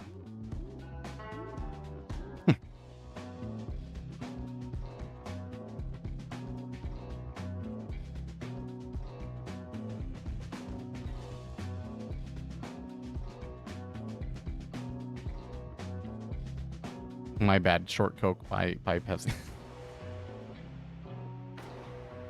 There you go. Yeah, Bitcoin is still kind of moving up, but it's kind of been a little bit disorganized and iffy. So I don't know if that's really actually a trend that I want to really ride right now. Unless I'm like going to hold it all weekend or something. And Xian came back. Like, we could... Well, it would have been way better to have gotten 06, right? But it could take another leg up in the next hour. It's a great... It actually does sound like a good pair trade, doesn't it? I'm too lazy to go and do all of this stuff to go and like pull up a chart of that, like this minus that, and see how that's actually been running. Because I don't know if Pepsi is a company that's been doing all that great.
Yeah, we should come over to Zero Hedge here to see if they've got anything. Trump roast stems, Schumer shocked, Kamala no-show at Al Smith dinner. Oh, all that stuff was from last night? I thought that was from a few days ago. Oh, okay.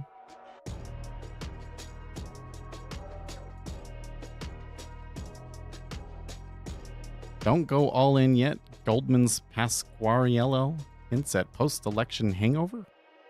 Oh, it'd be worth reading later. Gold heading well above $3,000 an ounce.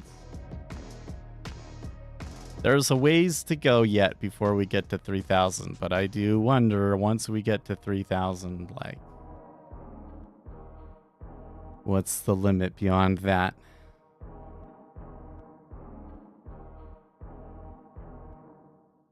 Oh, and then they've got this story. Zelensky stuns allies with the demand NATO membership or nuclear weapons. I'm really shocked that Zelensky is saying that. He's basically saying that, like, we're so concerned about our security that if you don't give us NATO membership, then we'll basically be forced to pursue nuclear weapons. I think that's what he's saying. And, like... he's not going to get a NATO membership, and he's not going to be able to get nuclear weapons. It's just a delusional thing to say.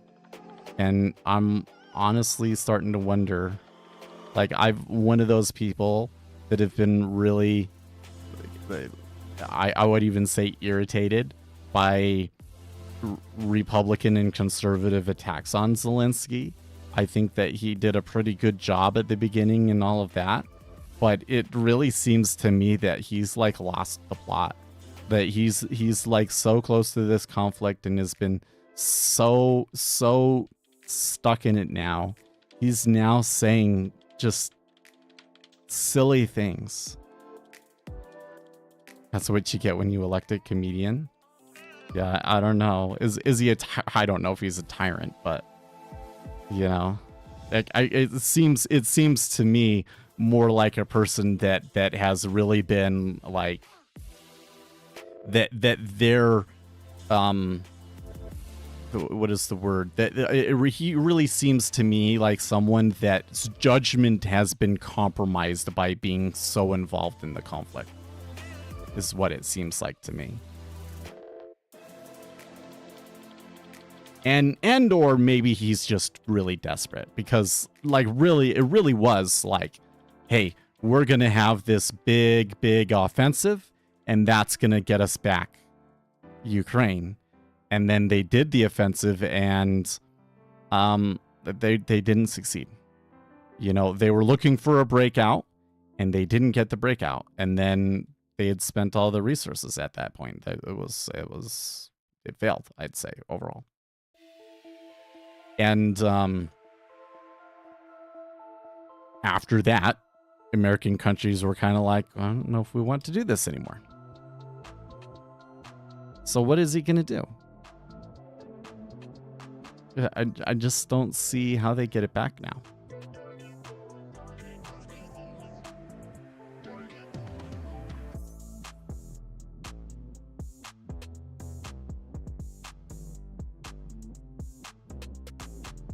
Can you imagine if we did that just because we were at war for 20? Well, I don't know. If the United States was under active invasion, right? Martial law is declared.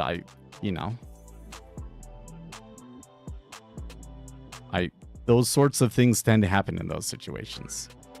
Like, honestly.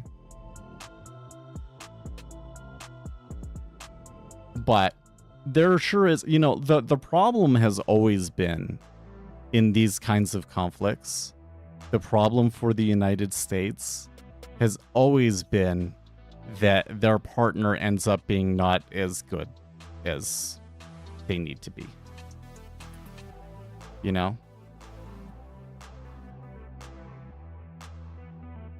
Like, I don't think that like you're trying to portray what's his name, Zelensky, trying to portray Zelensky as like a power hungry maniac, and I really don't think that that's the case. Like, I think that you've got a good intentioned man that is well outside of his depth, functioning in a country with a lot of corruption and problems that make it difficult to operate in. Right. So, like, for instance, is like some of the resources that we're sending into Ukraine like being misappropriated, because there's been all of these things about like people being found, just laying on a bed of money and things like that. Like, there's corruption there in Ukraine. You kind of have to grease the wheels to get anything done. Yeah, it would be hard to get an A-tier country to play proxy. Dude, that's a good way of putting it. But this was the problem in Vietnam, man. Is the president of South Vietnam was like not a good partner. So when this came out with Ukraine, and we watched how Zelensky responded in the beginning, we said, yo, yeah, he looks like he is a good partner and that we won't have this problem. But as time has gone on, maybe he is a good partner, but I think that as time has gone on, we're realizing that this conflict is a lot longer and more complex than we thought. And you really need like the one of the best men in history to pull it off, and that's not him. It's like, would Winston Churchill be able to turn Ukraine around? I don't know, man.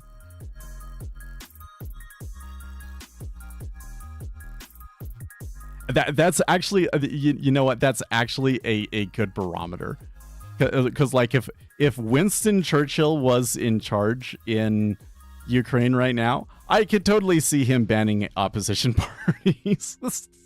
That's totally the sort of thing that Winston Churchill would do. Send in the Canadian. Oh man. So yeah. But again, so now Zelensky is saying things to allies that seem crazy to me. I don't think that that's good for him. That, like, the more crazy things you say, Zelensky, you might think that that's going to, like, shock people into action. But what it is more likely to do is to cause Western nations to give up on you. To say, this isn't worth it. This guy can't do it. We're just not going to give him more money. And or let's force a settlement of some sort where they give up land.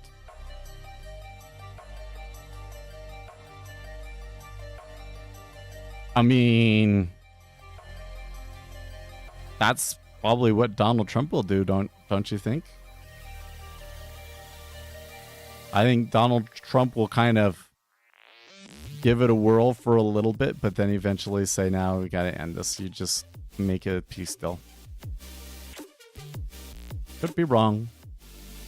Hope I'm wrong. But kind of seems like it's more and more likely to be going that direction the more that this goes on. Anyways, that's the story that's going out. Election interference. Meta admits Facebook censors anti-Kamala posts.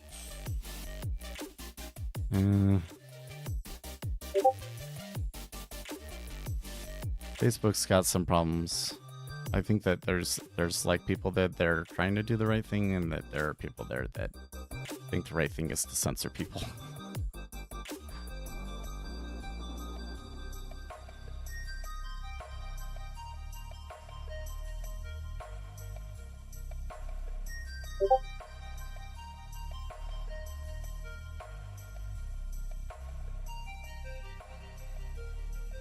Well, not too much good news though. Or not good news. I mean, like real drivers to keep things going through the weekend or something like that.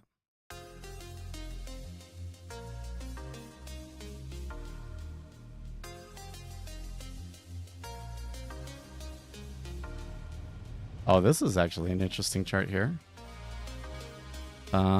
U.S. manufacturing has soared under Biden and Harris and was stagnant under Trump. Well, true. But you know what all of that is? All of that is incentivizing chip production in Arizona to diversify ourselves away from Taiwan. So it's not helping all of those manufacturing jobs up in the Rust Belt that are suffering.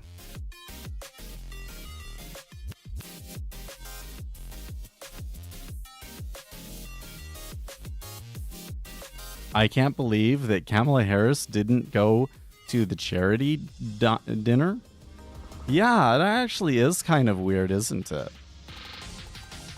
You would think that she would excel there, but no.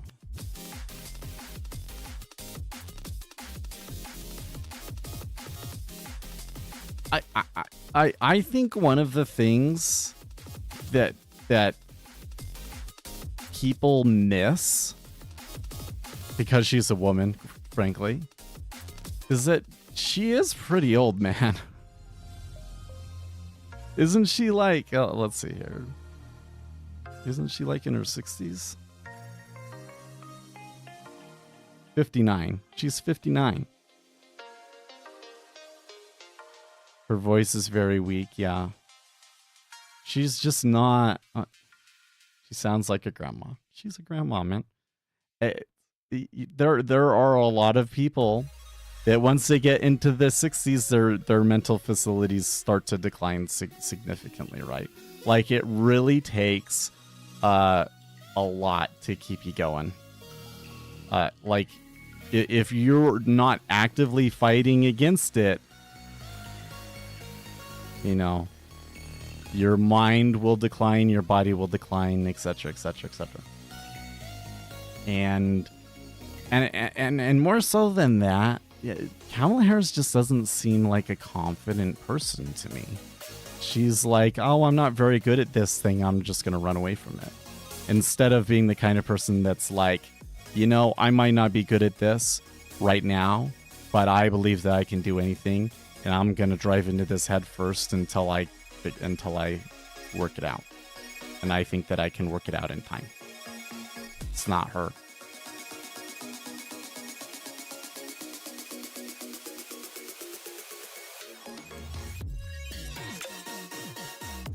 She's got mediocre charisma. I mean, I have mediocre charisma, I think. So, like,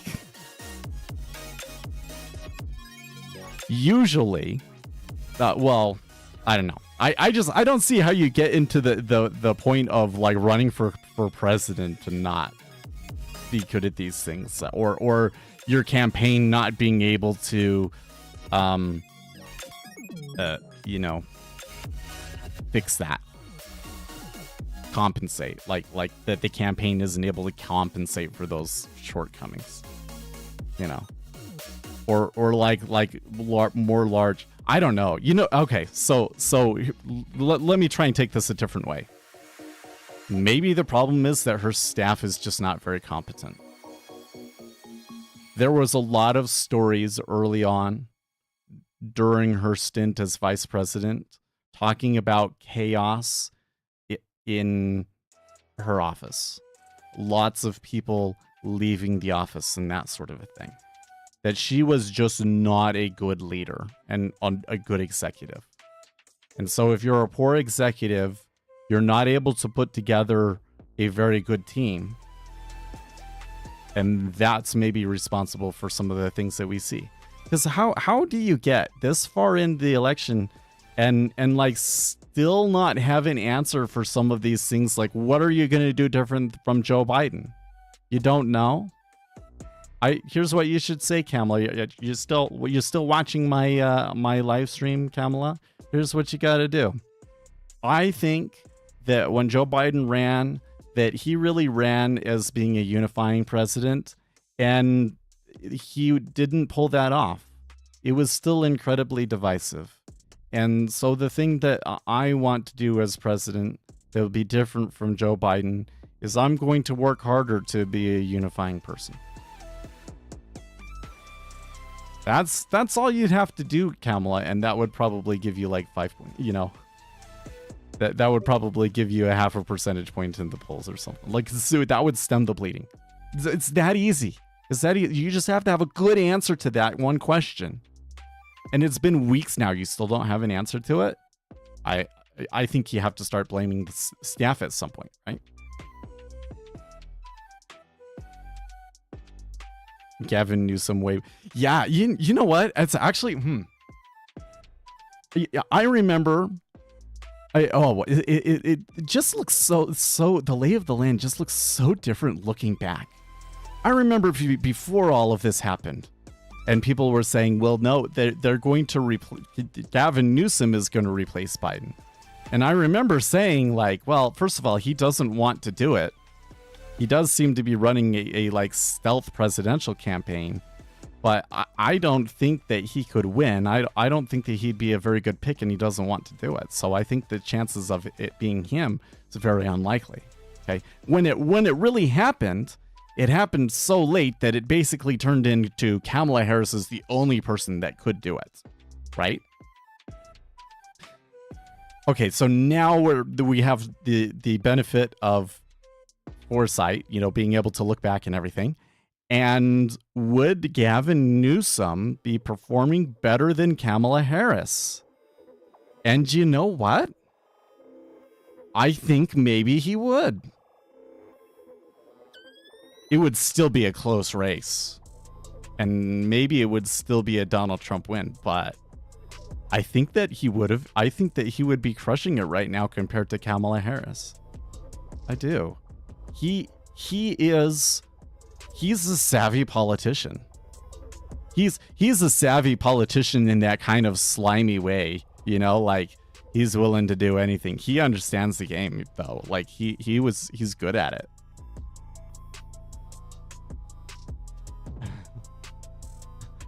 I recommend that Kamala Harris and Donald Trump play a round of golf and sort it out.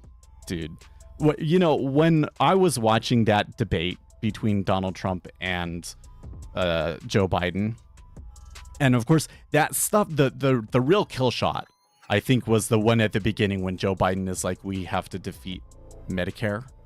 Like, what the heck?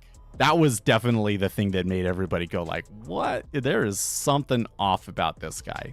But I was still in disbelief. I was still kind of like, well, you know, he makes mistakes and stuff. It's not, I'm sure that the Democrats are still going to find some way to think that everything's okay and all of those sorts of things, right? Okay.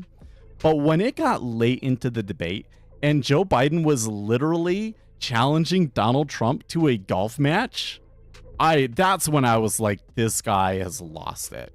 He is not all there. This is just the dumbest thing you could possibly be saying. Donald Trump would destroy you in a golf match. And you could see the reaction to Donald too. It's like, look, I've watched you play golf before. This is don't embarrass yourself, right? It's just that's when I realized, like, this is a real disaster. This could be a he has to drop out sort of situation. Really weird looking back on it, man.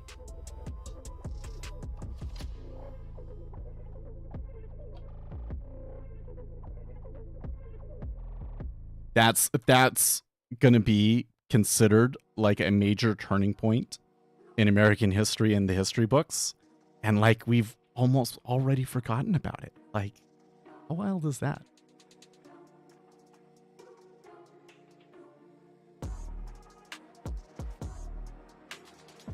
By the way, you know, I haven't said anything about the markets in like an hour. Has it been an hour? Yeah, it's been practically an hour. But you know why? Because they ain't doing nothing. There was this run. Wait, let me zoom out a little bit. Okay, there was definitely a run and a second run. But then it's dead. So whatever those large meta orders were and everything, my read up there was actually good. They were filled. They were done. I think that they were done up there. I think that some market makers puked and extended it, and then it kind of does that mean reversion sort of a thing. The you know, and then this thing, and then we're here.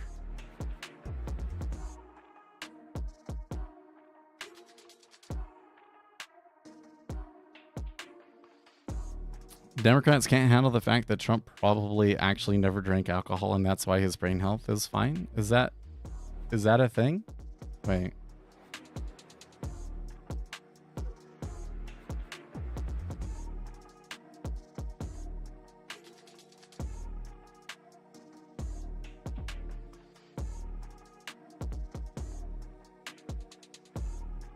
Trump is a non-drinker and never drank Trump vodka as he blamed alcohol for the death of his brother Fred Trump. Oh.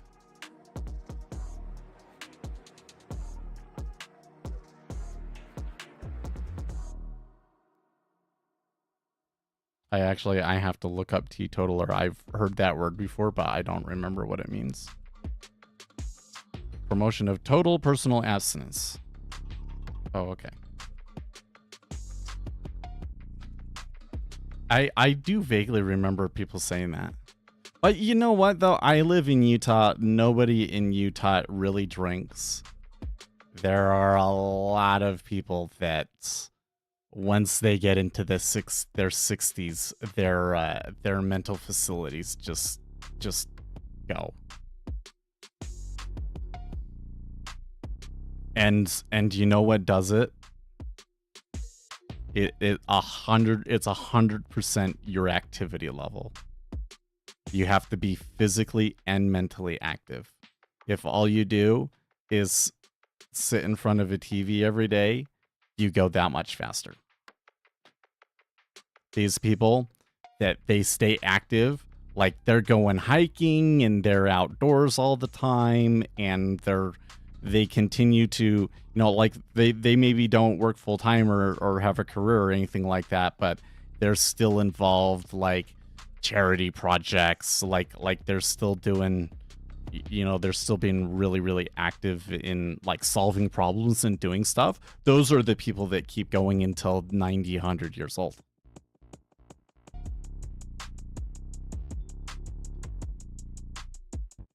Oh, good morning, Obsidian. Yeah, do you have any idea why the energy market is getting shorted so hard? I'm having a hard time sorting out what's going on over there. I haven't seen anything that would suggest to me that oil markets should be declining. Like the whole thing was we caught an okay long over here in the treasuries, and I can't sort out why the treasuries are going long. And I thought, well, maybe it's because they think that Israel's going to do something. It's a flight to safety. But then that doesn't make sense because oil is selling.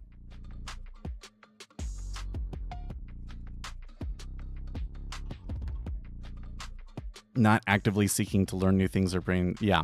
Well, you lose brain plasticity. Yeah.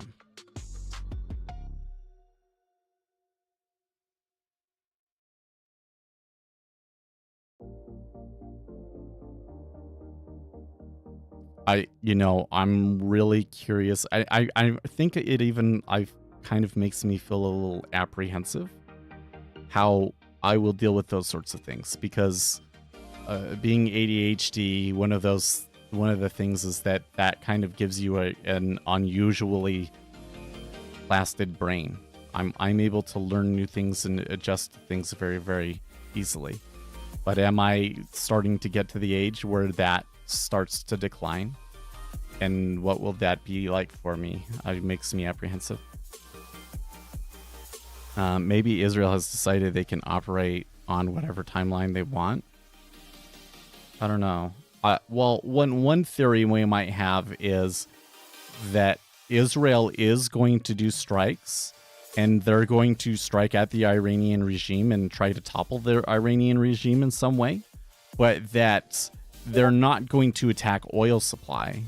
And so risk premium would come out of oil, but also, like, if the Iranian regime actually was toppled, like straight up toppled, then there would not be as much of an embargo against Iranian oil. And so that would actually paradoxically result in more oil supply and be a drag on oil.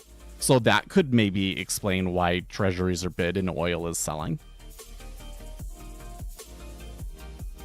I think they have figured out that the IRGC is way more weak than they thought.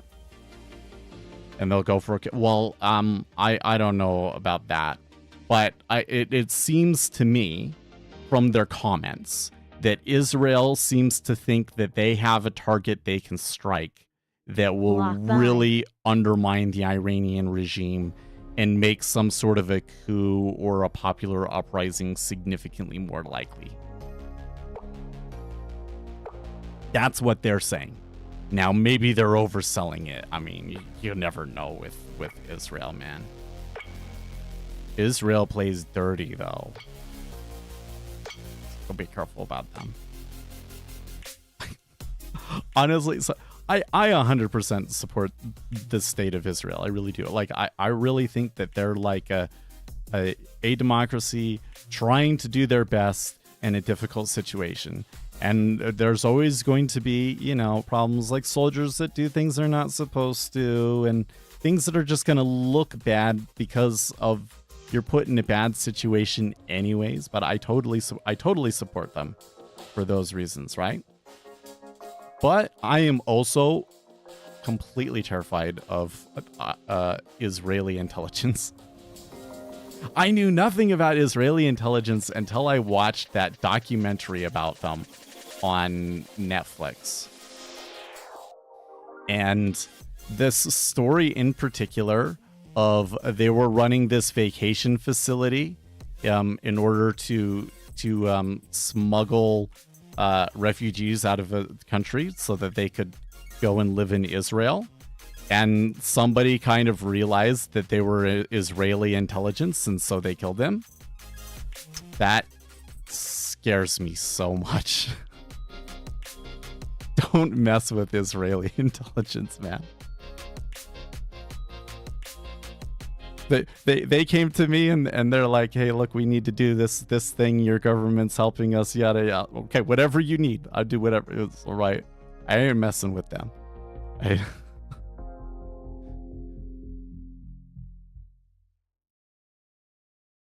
Like, what if they just bomb 1,000 top Iranian officials with like walkie-talkies or something? There's no way they would check their phones after that. Dude, and that whole story is nutso, right? Because at first, okay, we were like, wait, did they find a way to hack the phones and like blow up the battery and stuff? Like that was scary. And when I started thinking about that, and it was like, they can turn every phone device into an explosive, that could have like really scary implications on society. Well, that wasn't what happened. So there wasn't this crazy impact on society that like we're all carrying a bomb in our pocket or anything. But what they actually did is way more impressive, because they literally created their own phone company and set it up and waited for them to find them and send an order in and then make all of the devices with bombs in them. Whoa. That is one of the craziest, most sophisticated intelligence operations of all time. Okay, like if civilization collapses, okay, and people are talking about in 2,000 or 3,000 years stories of the ancient times, like the way that we talk about stories about Rome, or like when this general attacked this city and here was the big innovation that they did to be able to win that war and all of those sorts of things. That's one of those things that they will talk about. That's one of those crazy things. This is when the Israeli intelligence literally duped the terrorist organization into buying bombs from them.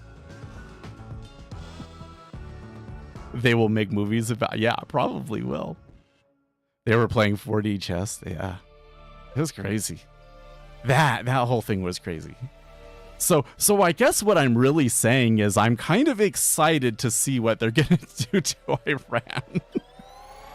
I'm really, really interested. I shouldn't say excited. Listen, there's human lives involved here. People are probably going to die. We don't want to be callous to the loss of life, okay? But I'm really, really interested to see what Israel's going to do here.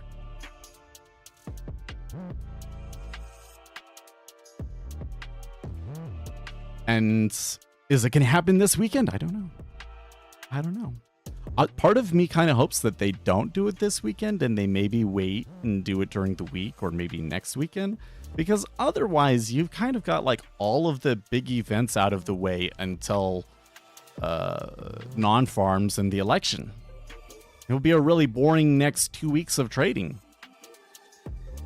But if they could do it like during the week and rile the markets up and everything, that could give us some good action. Right? Again, I don't want to be callous to the loss of life. That's the market that we're looking at.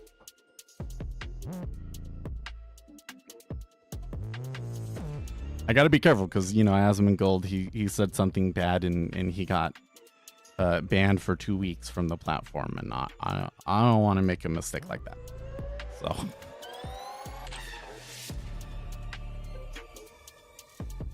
we can support Israel without having to be callous about the loss of life that's happening over there.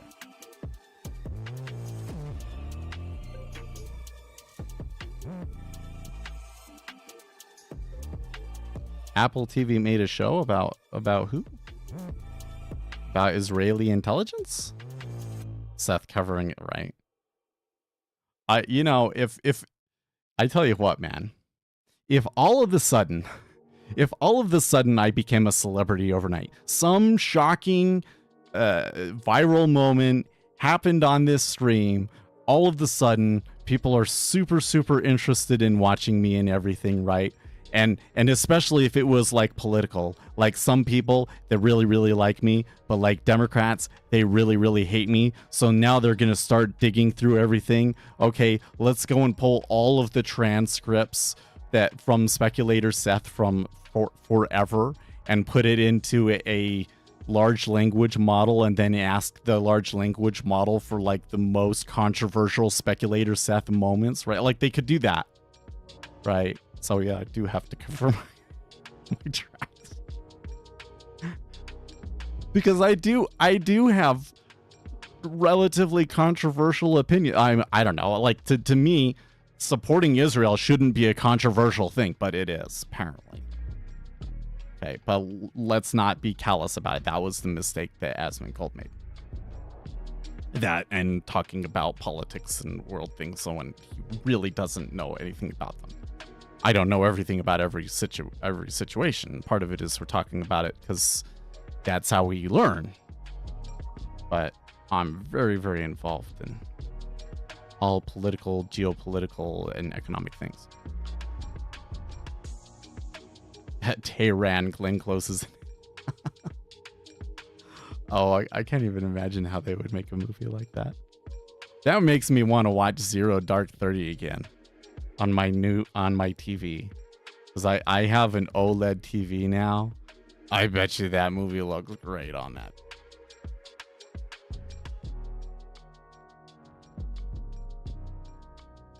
Can't even have opinions about war on Twitch. Well, no, you know, so I covered this the other day, but I'll do it again, right? Like one of the problems that he has there is that, again, people don't really function on logic. Okay, like we have different processing systems, and the main processing system that humans use is intuition. When you talk to somebody, you don't think about it, do you? You don't go through all of these logical things, and like one of the biggest problems that people have is when they're doing a debate is, they know what they want to say before the person is done speaking, right? You immediately know what you want to say. You know why? Because it's intuition. That's like when it's instant, that's one of your keys that you're using intuition. And part of how your intuition works is kind of like pattern recognition. It's kind of like, okay, well, so here's the current situation, and here's all of this information that I don't have, but I can just go and take information from similar situations and just plug it in, and that should be good enough to give me an answer, sort of a thing, right? And or like, how similar is this situation to this past situation, so that I can utilize, what I know from that past situation in this situation, right? And so what Democrats in particular are doing all the time, like with everything that they listen to, is they're basically, they take what you say, and then they have this little GPT in their head that is this thing racist, right?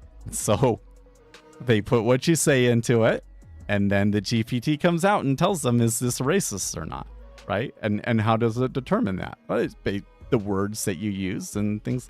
Just like how does ChatGPT determine if something that you said is racist? I wonder if ChatGPT can do that.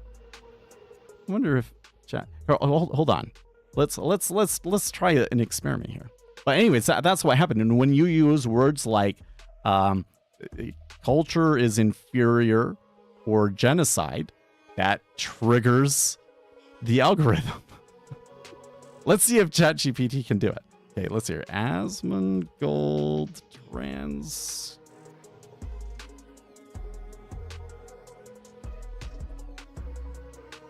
Below is a quick transcript.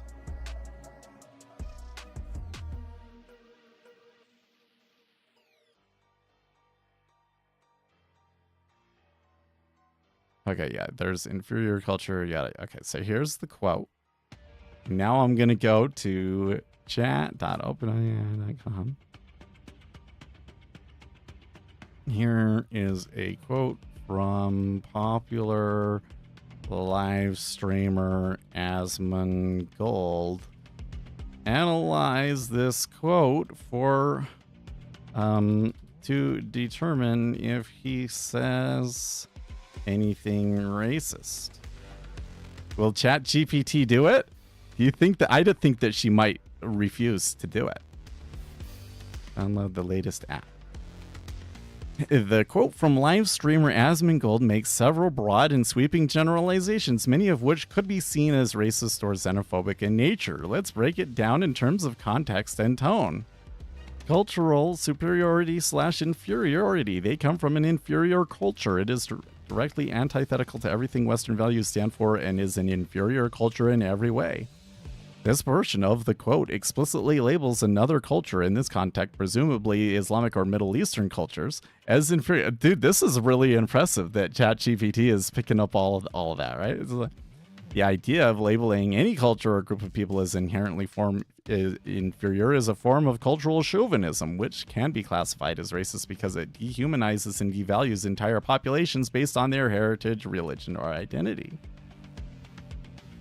It refers to Marx's dogma. Is that, I mean, like, I feel like that if your culture does not believe in free speech and the other liberal values, I think that it's an inferior culture. But probably inferior is probably like the wrong word to use and the wrong way to present it, right? Like what I should say is, I think that I believe in liberal values, and I think that all cultures can benefit from having freedom of speech and valuing liberty,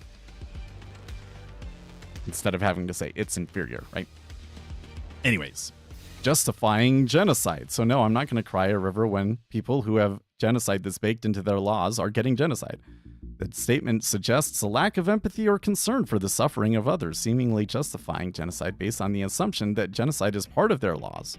Referring to Sharia, well, okay, that's wrong, because Hamas is straight up in their like their founding documents and everything call for genocide. But okay, the argument applies that if a culture or group is perceived to condone violence, then violence against them is acceptable. This kind of thinking is dangerous and could be seen as promoting or justifying harm based on the actions or perceived values of a group.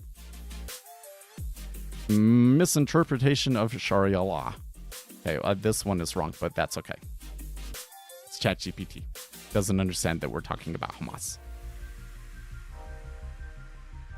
It did a good job. I think it shows the example. Because, like, when you look logically at what he says, he's not promoting genocide or anything like that. It's just that, like, he's saying it in a way that, yeah, it's a little callous. It's a lack of empathy or concern for the suffering of others, right? So you don't even look at it logically. You just GPT it.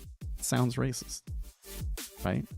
So I'm always thinking about that when I'm talking here on the stream. It's just like, I know that, like, what I actually believe or what I actually mean or what I'm actually saying can get misinterpreted simply by using the wrong language. You use language that sounds too much like the kind of language that a racist would use, and people will think that what you're saying is racist. So, be careful. It's an interesting insight, I think, that I have that I don't think everybody in my position realizes. It seems to me that a lot of people that become popular figures and end up attracting a lot of attention, they don't get this stuff and they screw up. Right? Am I saying that I think I'm better prepared to be a celebrity? No, probably not, though. Probably not.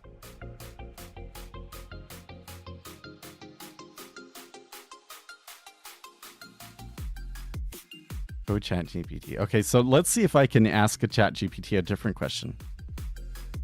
Can you explain how what he said was actually okay and how Asmongold did nothing wrong? Now explain how what he said was actually okay and how. Oh, now analyze the quote. We wanted to actually do the same kind of analysis. Analyze the quote again. And explain how what he said was actually okay and how Asmongold did nothing wrong. Okay, let's see how it does that. And we'll see how similar it is to what people on Reddit will say trying to defend him. Okay. Analyzing the quote from a perspective that seeks to justify or explain his statements might be considered acceptable or defensible requires careful consideration of free speech, interpretation of context, and possible intent behind the words. Let's explore how someone might argue that Asmongold did nothing wrong while recognizing that this is a devil's advocate approach. Okay, obviously ChatGPT sides against them, but okay. He has a right to express his opinion. One can argue that Asmon, like any individual, has the right to express his personal views even if they're controversial or offensive.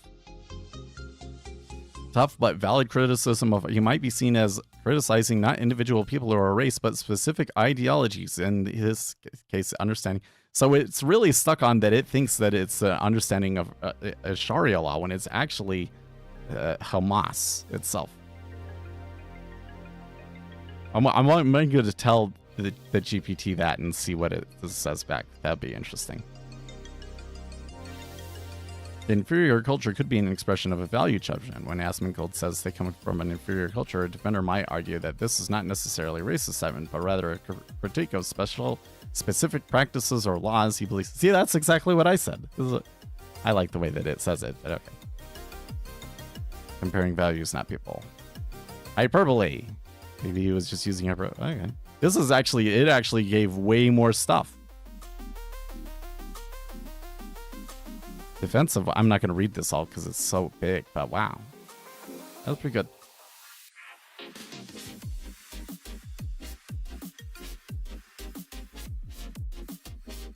Think you are getting wrong. He is not criticizing Sharia law. He's talking specifically about Hamas and their ideology. Part of their ideology includes genociding the Jews. Does that change your analysis at all?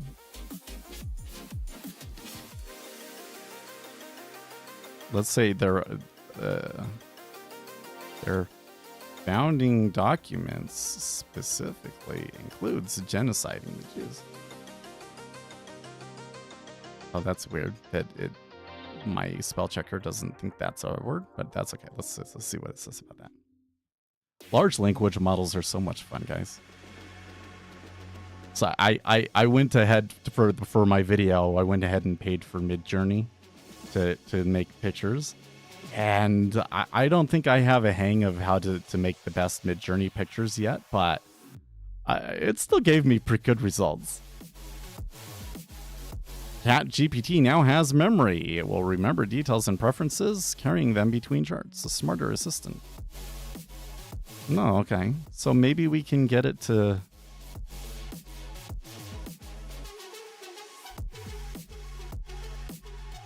Okay, given your clarification that his comments are directed specifically at Hamas, rather than Sharia law or Islam in general, this does adjust the analysis.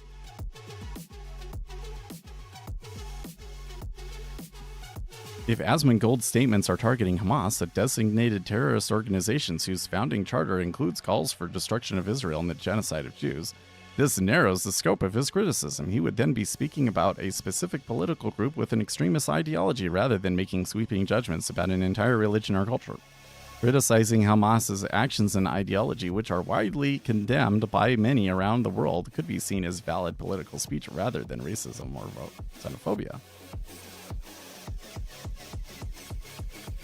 Yeah, genocide baked into their laws could refer to Hamas's charter. If Asmongold is referring to Hamas's founding documents, which do include calls for eradication of the Jewish people, his comment about genocide baked into the laws could be seen as a factual statement about Hamas's ideology. Okay, so very good. Very good. Can you now give some specific no, not specific. Give some general guidelines for streamers and other public figures to avoid the sort of controversy that Asmongold's comments have generated.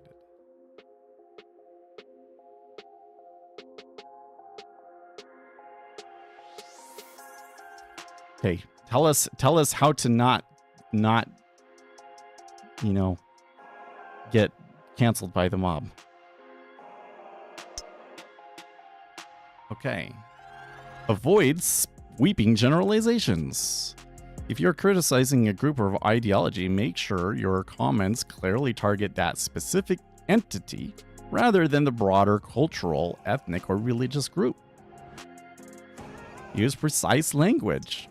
Research and understand the issues thoroughly. Base opinions on facts. If you're discussing complex geopolitical issues, ensure that your statements are grounded in facts and accurate information. Misrepresenting ideologies, such as Sharia law or the beliefs of a particular group, can lead to backlash and accusations of ignorance. Acknowledge complexity. Tone. Be mindful of tone. Strong, emotionally charged language can be misinterpreted as hyperbole or overly aggressive. I am always kind of feeling like I need to use more emotional expression, and I'm always holding back, but like maybe actually that's a good thing. Maybe I probably should do that.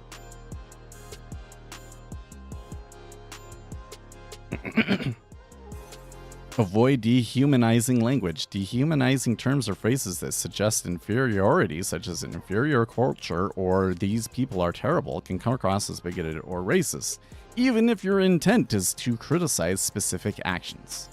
Instead, focus on specific behaviors, ideologies, or policies that you disagree with and avoid broad characterizations of populations. That's good advice. Recognize diversity within groups. Respect dissenting viewpoints. Frame criticism constructively. If your critique is aimed at a group's actions, ideology, or policies, ensure that your language reflects this. Avoid framing the criticism as an attack on the inherent qualities of a group. Instead, keep focus on the behaviors and decisions that you believe are problematic, and offer alternatives or solutions. Consider the impact of your platform. Recognize your influence. As a public figure or streamer, your words reach a wide and diverse audience. Comments that may seem harmless or justified to you could carry more weight and impact than intended. Be aware that your platform magnifies your statements and could influence or hurt many people. Be empathetic and considerate. Try to anticipate how your comments will be received by different groups of people. Empathy can help you frame your words in a way that minimizes offense while conveying your messages. Clarify intent when necessary. Know when to apologize. Acknowledge mistakes. If something you say does or causes unintended offense or misinterpretation, it's okay to issue a clarification or apology. Genuine apology that acknowledges the harm caused can go a long way in mitigating backlash and demonstrating maturity. Clarify misinterpretations. Consider. Man, she gave us a lot of. Are you watching this, Asmongold? Are you watching this? This is golden stuff. Like now you know how to handle this sort of situation, and consult trusted individuals if you are unsure about how a statement or comment might be received. I wonder, maybe you can ask chat sometimes, maybe. I don't know. Conclusion. For public figures like streamers, navigating sensitive topics requires a balance of free expression and thoughtful communication by avoiding generalizations, choosing precise language, and acknowledging complexity. And being mindful of tone and timing, public figures can avoid unnecessary controversy while still engaging in meaningful discussions. Remaining open to dialogue and showing empathy towards diverse perspectives helps build a responsible, considerate presence online. Excellent. Okay, so, well, that was... I'm going to tell ChatGPT something here. Well, that was really great. Reading this on my own live stream, and I thought it made good content. It's now time to end the stream. Do you have any closing, would you like to say anything to close the stream up? How should I say that?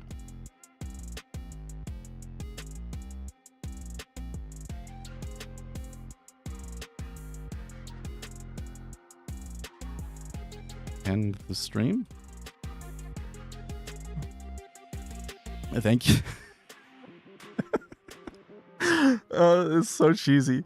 Thank you very much for tuning in, everyone. It's been a great time discussing some important topics, and I appreciate all of you for sticking around. Remember, Thoughtful conversations and respect for different perspectives are always the way to go, whether you're online or off. Stay curious, stay kind, and until next time, take care and keep doing what you love. Catch you later. Stay excellent.